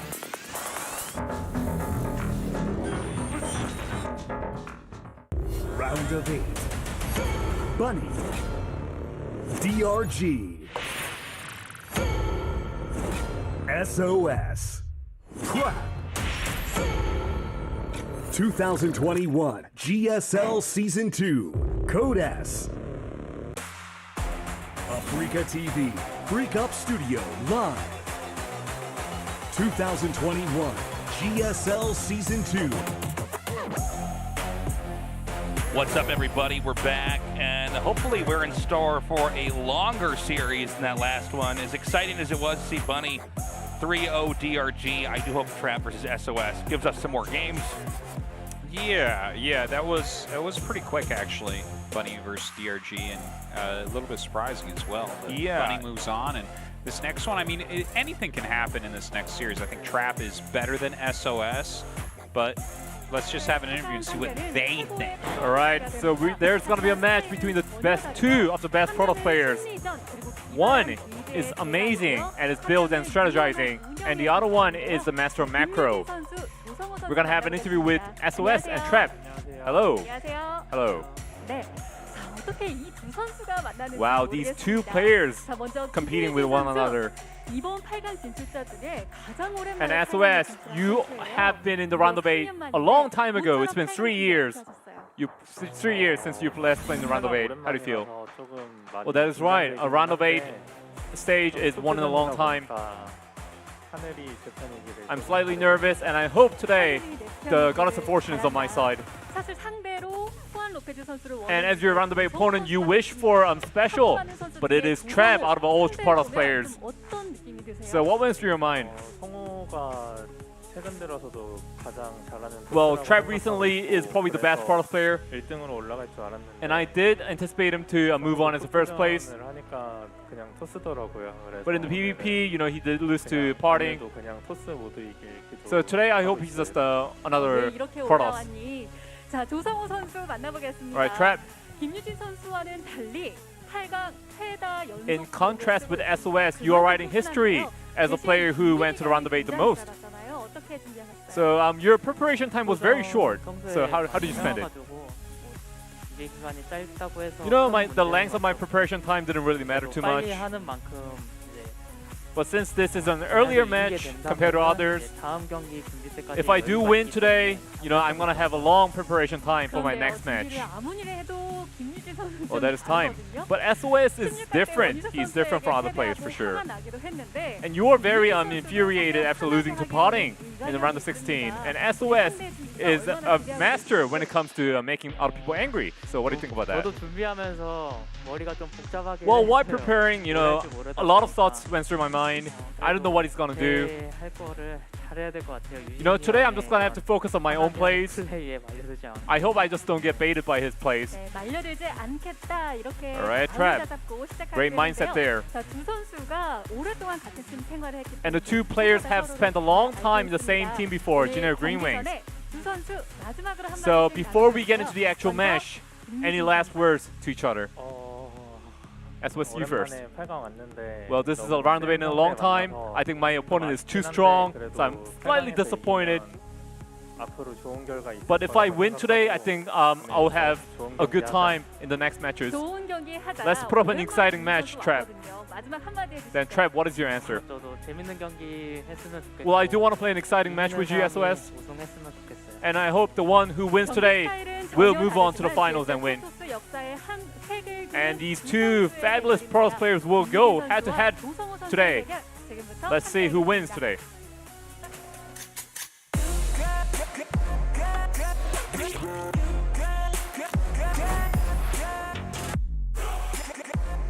So now we go to SOS versus Trap.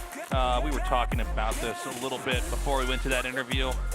I think this is an especially exciting mirror matchup. SOS has always, I think, been the kind of icon of eccentric, out there, cutting-edge, weird stuff in StarCraft, too.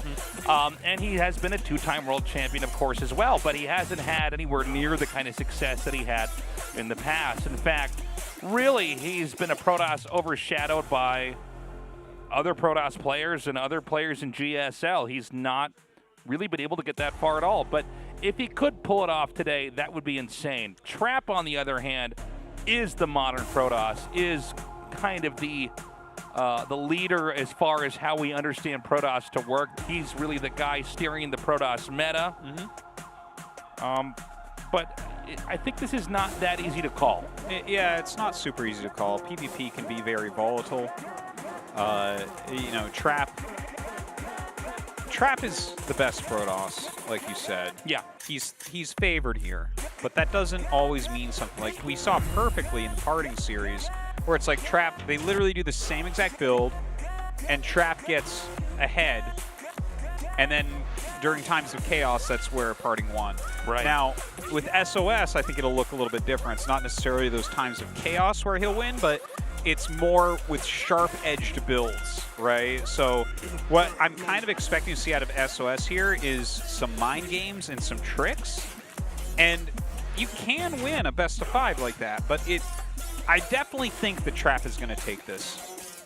If I had to bet, I'd say Trap, but Yeah. SOS, he never fails to surprise us. He never fails us to show how far that rabbit hole in StarCraft 2 can go, and he certainly had time to prep and time to think about this, which always makes him an extremely dangerous opponent.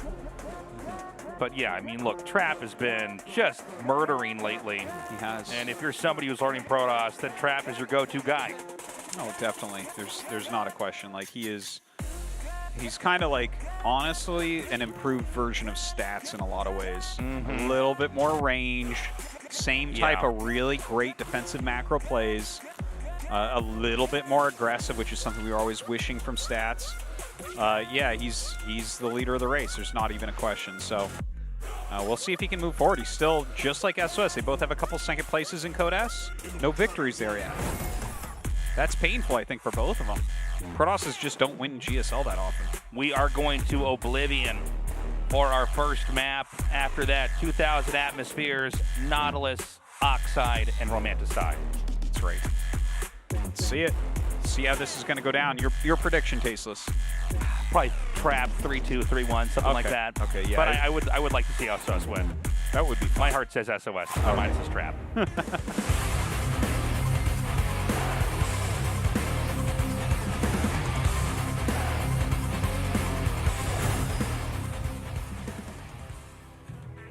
Yes.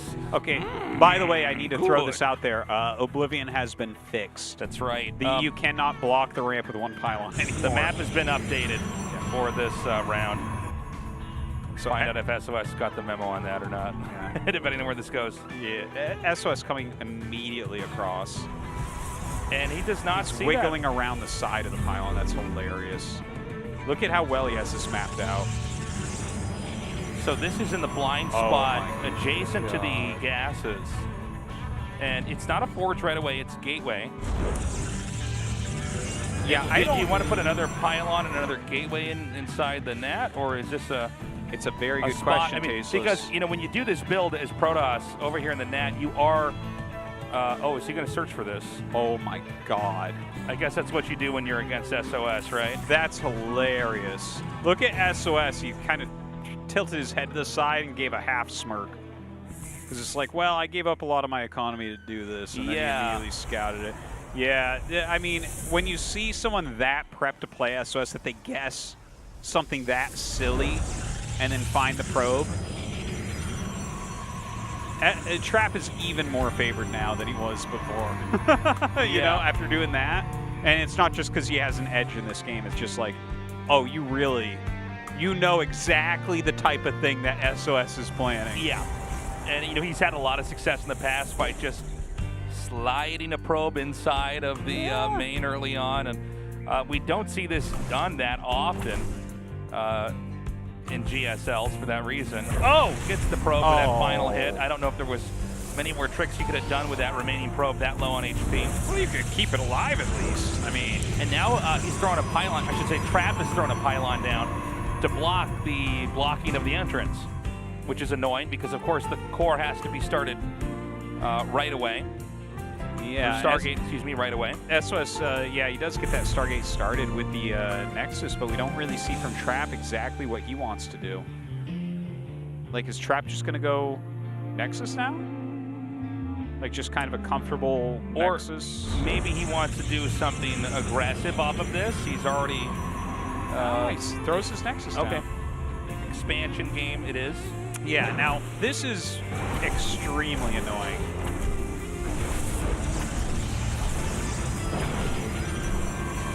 All right, the Stalker comes down. There you go. He gets the first volley on the opposing Stalker, which is the important part here. Yeah, you can't have the other Stalker.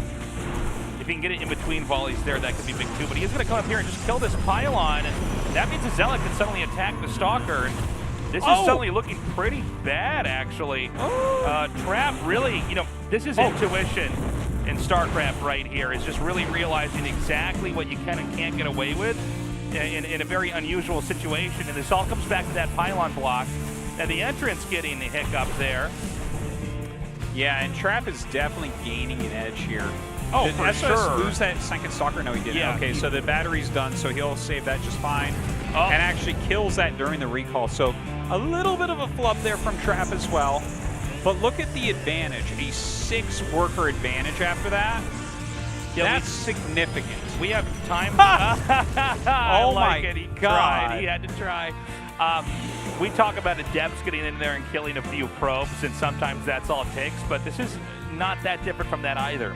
Having the stalkers come in there and snipe the probes, and The Void Ray being sent across the map, see what it can get done. And okay, fine, right? Kill off the pylon in the middle of the map, may as well. Gotta take what you can get. But being down 7 workers right now, and Blink is on the way for Trap. and especially if you're going Void Ray and then Blink is coming with that. Oh God, this is one of the dangers of Void Rays. You're not as fast as stalkers are. Oof. And so if you're suddenly in a period where you have to retreat. Well, he Oh finds my the God. best path he possibly can. The hull honestly. damage is permanent though. But hold on! There it 3, goes. he could have gotten 4 there, I think. And 5, nice. This is really becoming quite a match, man. Damage being dished out immediately here on both sides. Takes out the Oracle. Now, again, the counterpunch is inbound here from Trap. He is going to have Blink. The Void Ray is, I think, an orange hull damage. Yeah. And now, you know, if he can manage to get in there and Blink, like, let's say, into the main or into a position where batteries can't really give you cover, that could be devastating. Yeah. Definitely the batteries would be an important part of the defense. We have the Robo up now for SOS, so he might be able to just push into some Immortals immediately and just kind of shore up his defense against this. Well, we don't have an Immortal started yet, and they are not the fastest units to make, and it's going to be... There it is, the Immortal's coming now, and an Observer... See how he's bringing the Adept? I think he might just try to shade it to high ground. Yeah, I think so. Oh, dude, there's nothing to Yeah, stop this. see that? Can he get over? Just... Yeah, he's going to let it finish. Well, that's a bit painful, but I think... Okay, no, man. all the Stalkers made it up. Yeah, This I wasn't is very sure. ouch. Well, now he can just start to kill anything else that's He over does here. have an Immortal about to pop. Yeah, but can he actually just dive on that and kill it, or is the play really to try to just kill anything else that you have over there? The Immortal's stuck. He actually couldn't get the damage out of it because the Adept was blocking it in where it popped out. And this is smart. Just avoid the actual confrontation with that for as long as possible. Do whatever other damage you can do. And he can blink out over here to the left as well. I mean, he does have an escape route. There is an Oracle getting kills over here. We just now caught this. 6 probes die. Hey. He blinks out. It looks like one of them got staggered by the Stasis Ward. SOS actually has a worker advantage right now, and Scouts, the fact that Trap is instantly taking a 3rd command center. There is a 2nd Immortal that just now comes out. And so I don't think you can really do anything as far as Blink goes. It's going to have any real effect. Yeah, but I think the 3rd Nexus is a great play because you have so much more mobility than your opponent right now. I mean, we do have a few flying units still out for SOS that do have some mobility to them as well. This is actually a really interesting game. It is. They have just been slapping each other. Yeah, I mean, this has been such a back and forth in very different ways. As SOS is going to get his own Blink, and then he's going to have enough Immortals to kind of fill out his army. He's going to be in okay shape, but there's a different direction that Trap wants to take this game. He's going for Zealots with Charge. He's getting his own Warp Prism. There's plenty more gates coming here as well. And I think he's intending to actually come in here and hit this 3rd. And basically his offense is going to be the best defense for him as well. You know, Immortal Stalker isn't exactly a mobile army, right? And so I think he's going to try to take this edge and use it to help him out. Oh, can he get that Observer? Ooh, nice Oh, pick. that's just a great way to do it when you're against Immortals. Yeah. Obviously, you're only making Robo units out of 1 building. But got to be careful not to lose those Stalkers in the process. Good zoning there, I think, by SOS, even though he did lose the Observer. Has that Oracle, still looking for damage. Great quick warp in we saw there from Trap. I tell you, I have to say that, like, Trap obviously is playing awesome, but SOS actually is playing an awesome game too. Like, he has been found out, and Trap has outdone him several times. He's just fought back. and he's giving himself opportunities here. Like, it really looks like Trap is probably going to peak up in supply and just have more charge lots and attack over. But SOS is like, you know, he's rubbing 2 nickels together to make a quarter, and it's almost working out for him. Let's see how this push comes from Trap now. He may have a little bit more oomph here. Yeah. The Observer also, you know, the fact that he killed that Observer means he can basically comfortably push in. Sometimes when you have this comp, you're kind of blindly running in, and you got to hope the Zealot's charging to the right stuff. This time I think he knows he can basically commit. Oh, he gets the other Observer as well. Yeah, this is so tough. He's warping some Zealots on the high ground there. Notice he hasn't let the charge come through yet. Oh, this is actually he blinked forward. I'm not so sure about that move, because now the SOS's army can fight this back half really he can lock him out over here. Yeah, and I mean, if you blink up, you have less Stalkers, right? So suddenly the Immortals are not really a factor, and I think Trap actually has gotten the kill. I think you're right. It's it was a very odd engagement, but I think, yeah, the fact that these Immortals are still stuck back here and the bottleneck is actually pretty damn nice. And look, he blinks ahead as the Stalker count thins out. And he's done some good probe damage, but that blink onto the Immortals, like, I guess Trap just has enough anyways. What a complex PvP this was, though. It doesn't look like it's... Well, I think this is over, yeah. I was going to say, there's a Void Ray killing stuff, but I don't think it matters because the damage has already been done. Trap, that was an example of 2 players that really know how to think on their feet. Going back and forth, and each player finding an opportunity. That was an extremely fluid game between them. Very much so. The game was on its head from the moment that SOS sent the probe out. Yeah. And they both reacted over and over again so well. Honestly, I think one of my favorite PvPs to cast, really. That would be a fun one to go back and look at again because there were so many little things that happened. I want to mention also, I think SOS beats most Protoss players in this game. Like, Trap was so on top of everything. He was so on top of everything. And SOS actually played a really nice game considering he was behind for, like, the whole of it. Yeah, very impressive stuff. 2,000 Atmospheres is a different map. It's going to require different styles of play, but we can only hope we're going to have a game as interesting as that one we had on Oblivion. And that game is going to be loading up. Right now, Trap with a 1-0 lead in this best of 5. This fight to get that second spot in the round of 4 of the GSL Codex.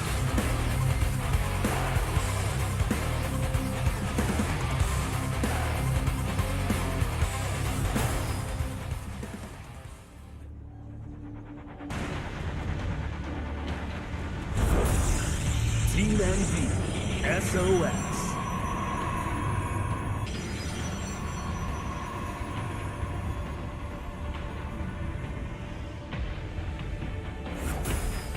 Africa Freaks, Trap.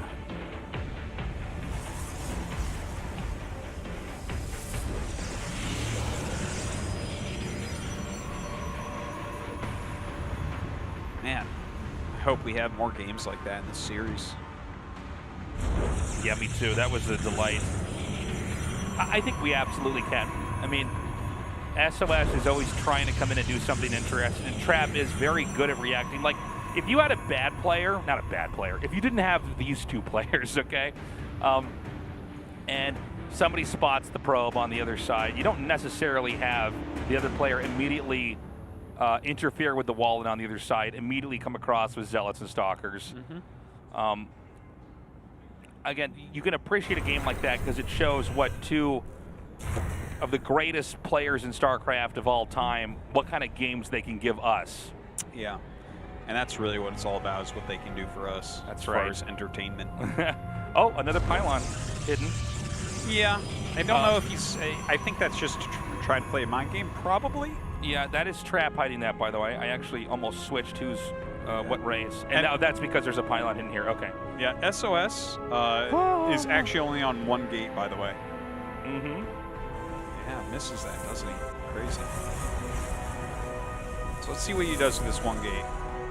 Generally, with the 1 gate, you go Stargate, but who knows? It's SOS. It's going Sentry first, which is not what I'm used to either. Yeah. What? I don't know. I'm not sure. But I'm excited about it. We don't see anything else out of him so far. Battery entrance plugged up.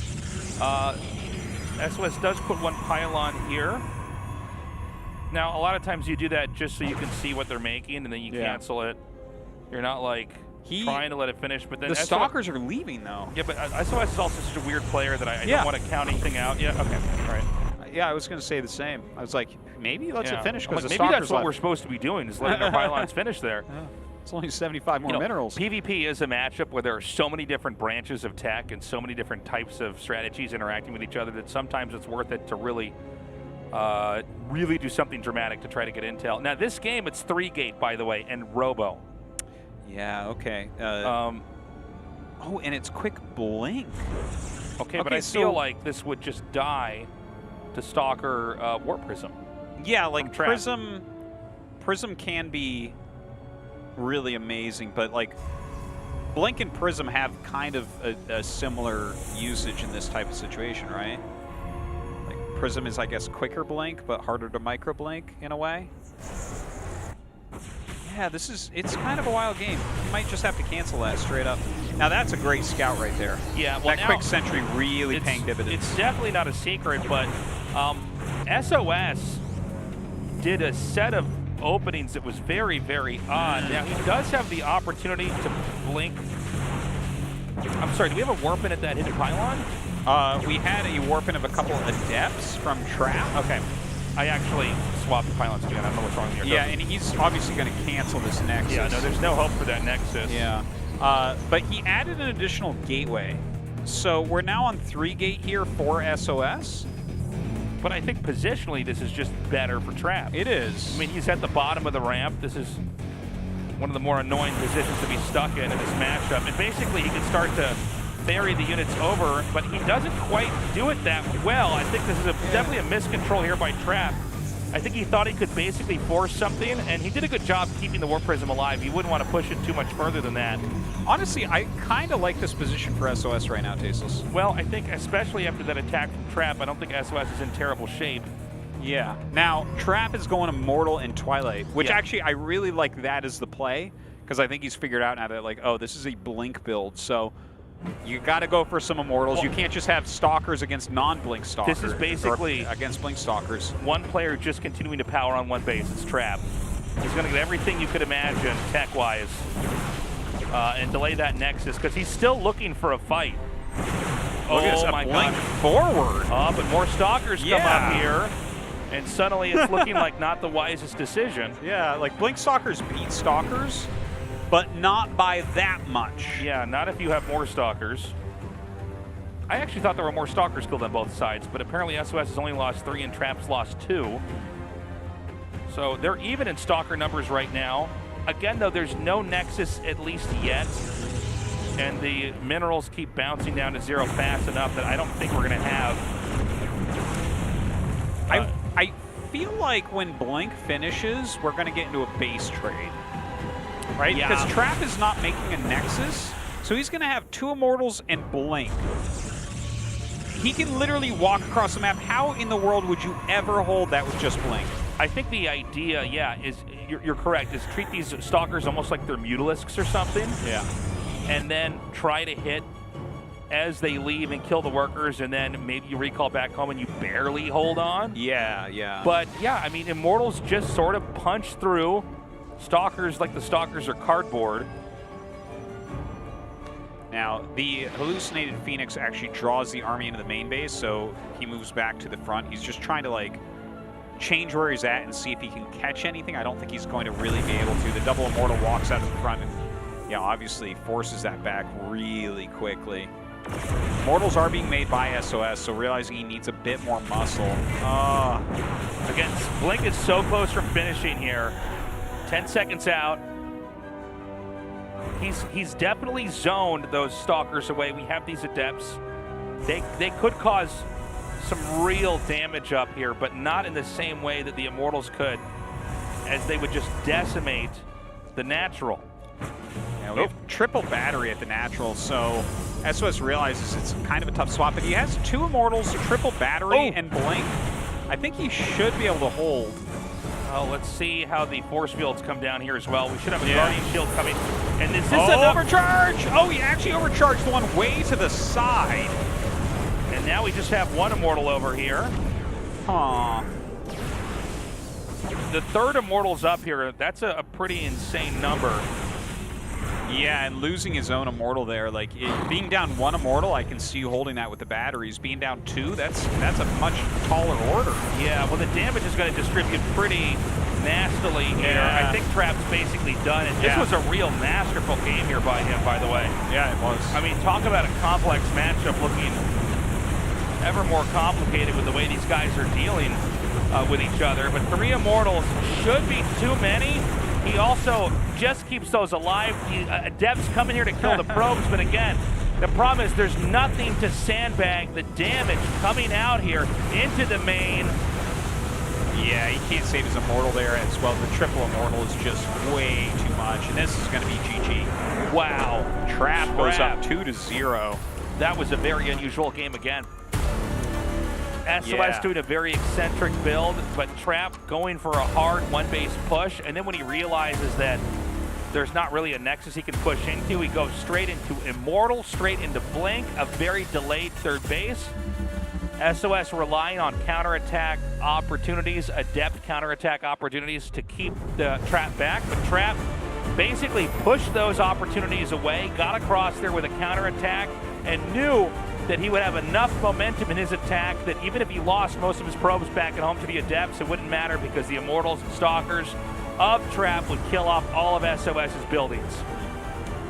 Well, it's been a wild series so far, but Trap is dominating. We're going to go to a 4-player map. This is SOS's chance to start his comeback. Nautilus is where Game 3 will occur. If SOS can't win here, Trap is the second player to move on to the round of 4 in the GSL.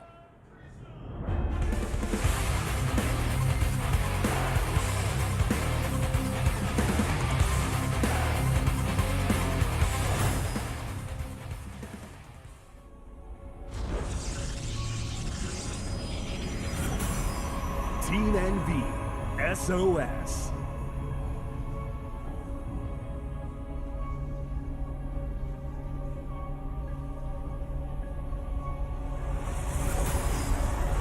Africa Breeze, Trap.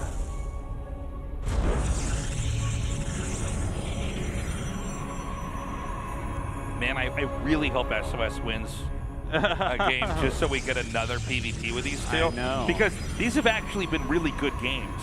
The problem is that, at least if we want to have a lot of PvPs, is that Trap is just basically playing perfectly.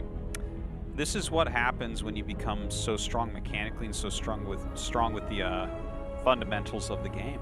Like, you can see they're both really, really smart players, and SOS is making so many great moves, but there's a little bit, like, when you play like SOS, it's a little bit of a crutch. This isn't, like, a bad thing in a lot of ways, because it offers some more flexibility. How do I put it exactly? Macro players are the real alphas, the real chads of the world, Tasteless. And if you're better at macro and you're playing StarCraft, that is the ticket. The long history of success with StarCraft players, usually the players writing that ticket are the macro players. That is correct. A lot of times you can have, and by the way, all these guys can macro phenomenally. Okay, so I think sometimes we tend to typecast these players a little bit, but Trap is the guy that kind of knows the ebb and flow of how to macro up, even when he's doing like a one-base push and like that. He knows how to handle it. Yeah. It's very, very strong stuff. Trap walling the probe in. Looks like he wants to secure that kill. Of course, there are cross spawns here. The travel time through the middle is not really that much difference because of the Wulas in the center. Yeah, let's see how this one goes. It's kind of interesting, right? Like, we have the sentry being made by SOS, so it looks like he'll probably go Nexus. Yeah, there it is. 4-player maps do allow for hidden bases to be more viable. Do you think we'll see a hidden base? We might not at all, but I just want to put it out there. You know, it's possible. It's there's just more the map to try to cover here. He's luring him in, Tasteless. SOS is too smart, though. He's like, no. I know what's waiting in there. Okay, 4 Stalkers out in the center. So he's going to put on 4 Stalker pressure. This is not that odd, but oh my god, just because this one got caught, that's really bad. I think it gets home okay, but this is actually not very much firepower now. Oof, okay. Good thing he has the battery up and ready. And the hallucinated Oracle gonna fly in, get the scout off, proceed to the Citadel. Of course, what he's scouted so far knows he can throw down the Forge. We probably, oh my god, it's a hidden Nexus that you were talking about, Tasteless. Yeah. God, how do you know? You and SOS are cut from the same cloth. Oh my god, this is gonna get scouted. Are you kidding? Look at SOS's face, everyone, just watch. Oh, now, maybe if he... Don't draw him over there. Okay, this is... If your hidden base, by the way, gets scouted this fast in StarCraft, it's the worst feeling. You see how he just pulled that back? He's acting like he didn't see it. Oh, Trap? Oh! Trap is acting like he didn't see it, but he canceled. He knows. Okay. Same. Sometimes it can be actually hard to be tell. like, when it's really close, it can be really hard to tell. Anyways, they both know. And so it could be pretty bad, honestly, seeing that scouted, because you put 400 minerals down, and then you canceled it, and it just your overall development is not as. Oh my! Well, that had to be the play, right? You have to do it. SOS, dude. Like, this is so funny. Okay, he's checking for a possible third. He might not check for that one. Yeah, he might not. That's actually, again, in RTS theory, so to speak, that's not really what you expect him to do, is make another hidden base. Yeah. You know, you're already behind, and now that hidden base that was supposed to get you ahead, that's even delayed. But I think, you know, SOS has always been, he's always been good at playing StarCraft kind of like it's a poker game, like kind of bluffing what he has. And I just don't know that Trap is going to factor this in. Now, that being said, Trap takes a third of his own because he knows he had a Nexus that was on the opposing side that was forced to cancel. So I do feel like Trap is still basically playing perfectly. Yeah, and in fact, he's even going to scout for this. Dude, when and Trap like, sees I'm not surprised. I think SOS needed to throw down a Nexus as third as well. Yeah, Trap's smiling. Trap looks at that and he goes, I'm going to win this series. Yeah, he's like, I guess I'm you're going to the round freaking of out, 4. man. Yeah, this is... You just can't stop lying. lying. This is so bad for... Yeah, you can't stop lying, dude. Just tell the truth, man. And now he makes the Nexus at his third. So, you're losing 100 minerals every time you cancel that Nexus. Yeah, and the pylon goes down, I guess. Well, you know... Is Trap just going to walk across? I think Trap just comes across and wins a fight because the math is very unfortunate for how the economy developed here for SOS compared to Trap. The thing I'm most interested in is, will we see Trap scout the bottom right now? Right?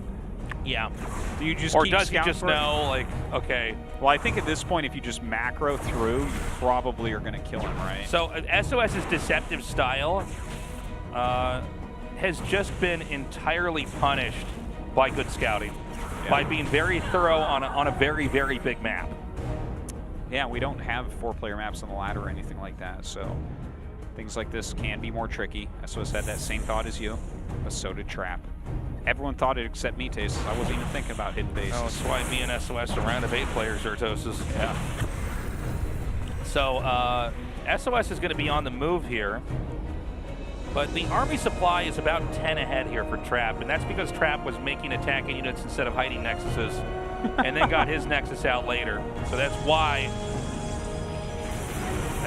we're in the position that we're in. There's also 6 gates finishing here for Trap, where I think SOS's gateway explosion is just now occurring. Yeah, he's 4 gateways behind, but they will come. But he is just going to be down in supply for a bit. Does SOS have any immortals? Because that might actually be the big difference here, is 2 mortals against 0. Well, I think SOS does not have immortals. I think his Robo just finished, and he's getting a War Prism, and he's going to go for Zealot Archon. Yeah, from here, which is, I mean, you get the Immortals because you're being, frankly, more honest in the game. But Trap gets Archons of his own. I mean, basically, Trap is just going to have a better army. I don't know that the fight in the middle is going to be close, actually, at all. Oh, he's not even going to take it, I don't think. You can't. You'll just die. Has to run away.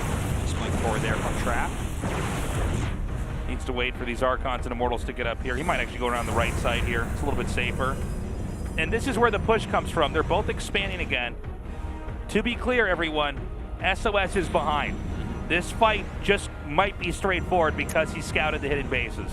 Yeah, he's getting a few more Zealots and Archons in here as he can. He does have his battery, he has a Prism. So he definitely has a few tools, but 5 Archon, 2 Mortals seems pretty hard to deal with. All right, his 4th base warping in. He does have a battery this down angle here as well. is very good right now. SOS going to try to push him back here. More Zealots coming in. Great deflection there at the 4th. Yeah. The action may seesaw over to the right. It's hard to get into that many Archons. Oh my god. Yeah, I think Trap wants to think twice about this. He knows he might have a little bit more, but if the angle's bad, okay, nice blink into the side here. Yeah, the charge actually really helps there, getting all over those Stalkers. The Stalker's getting cleaned up super quick, but the Immortal Archon count of Trap is so high here, and he is just going to bludgeon his way through to the round of 4. Yeah, he is just going to trample the position here of SOS. This is going to be a 3-0, as Trap will be the second player to move on to the round of 4. Wow. I mean, I think SOS played very well, but Trap is just a step above, and I think everyone kind of knows that, including SOS. A big smile on his face. Like, yeah, I mean, you can't even be angry, honestly, as SOS. It's like Trap just deserved that. Oh, he was just so handsome and honorable throughout the whole match. He you know? crossed his T's, he dotted his I's, he evaluated every situation intelligently. He made sure to check for those hidden bases on the 4-player map, not just because people do that on 4-player maps in StarCraft 2, but because it's SOS. He was patient with his tag. Really, Trap maybe taking the season. We got an interview with the man himself, and guys, that's it for the night as far as StarCraft 2 games go. 6 games, that's it. All right. Wow, what an overpowering performance from Trap. He moves on to round 4. Congratulations, Trap. Thank you. Wow, your momentum is looking so great right now. Now GSL round 4, 2 seasons in a row, Trap. How do you feel? Well, these days SOS has been playing really well, so I did not expect the score to be so lopsided. But now that I won, I'm gonna have to prepare harder for the round of 4. And today SOS said that he's not, everything is not working out for him today. And Trap, in the Nautilus map, you are able to discover his sneaky base. So with what kind of mindset do you play? I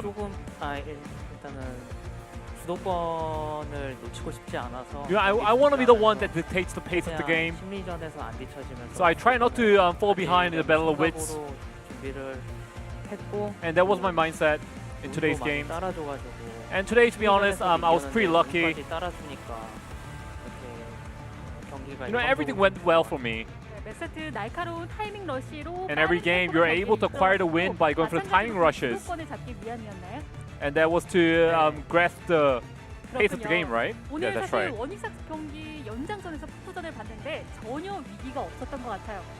And compared to your PvP against Parting, there were no moments of danger today in your games.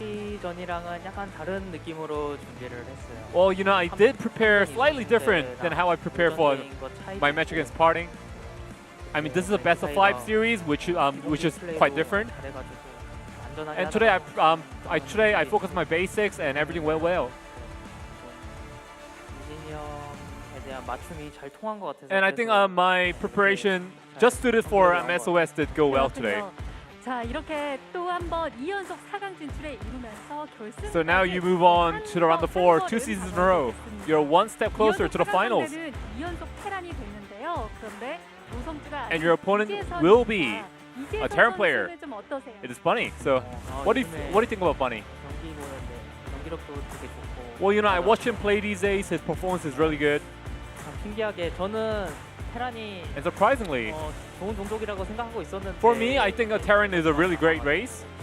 이게 왜 토스가 세고 그 종족별로 봤을 때 왜 토스가 세고 테란이 약하지? 이런.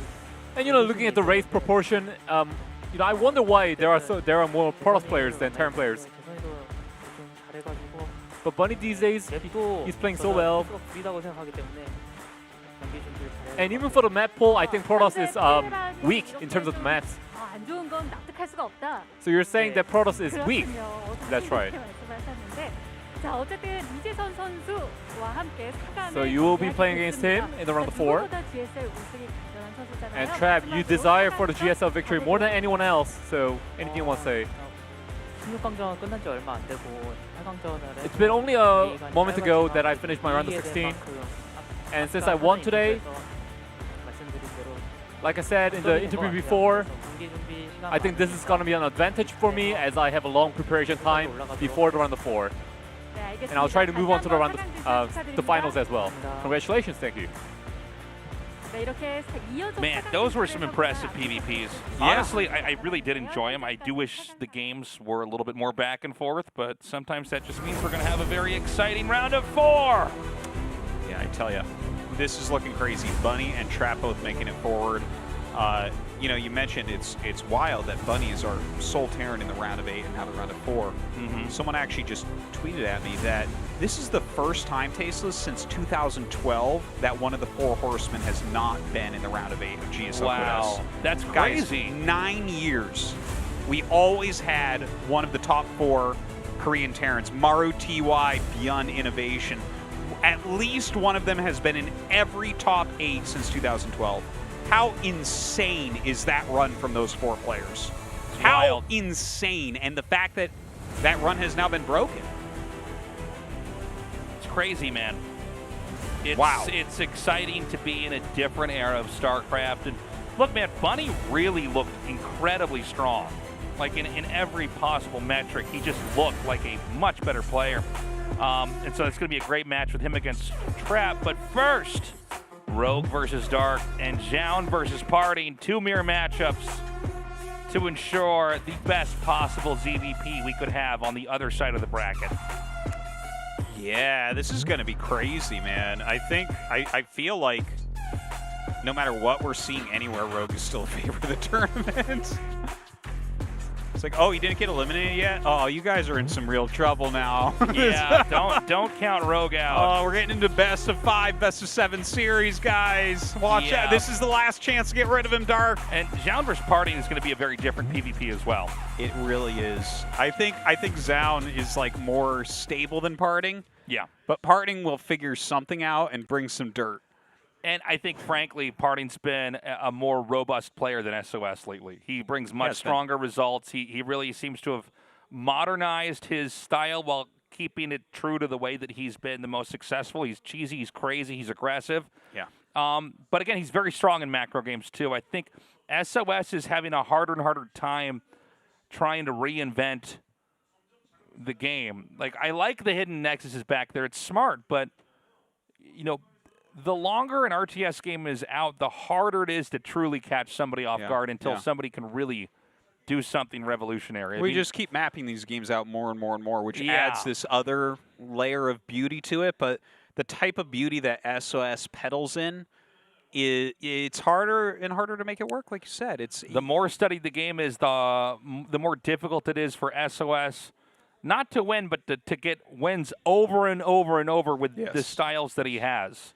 Yeah, and this is something that we've always seen throughout the evolution of StarCraft 1 and StarCraft 2. The very creative, kind of cheesy players do fall off over time because you need to adjust. The thing is, if he was mechanically as sound as Trap, this is it's a whole other thing, right, where you can start mixing in that type of play. That's where we have Parting, who's right in between, where he's not quite as good mechanically as Trap, but better than SOS. Not quite as mind-gamey as SOS, but pretty damn mind gamey, right? So that's That's one of those more middling players, Right. in between the two bookends of Protoss. But we've got a lot of interesting stories that could unfold for next week. And then, of course, there's the possibility that Rogue, he just trumps everything again. And we have another tournament that ends with us kind of going, of course. Yeah. Of course, that was what was going to happen all along. Guys, that's all the time we have. We will be back Thursday, 6:30 p.m. KST. We love you. Stay safe. Bye-bye.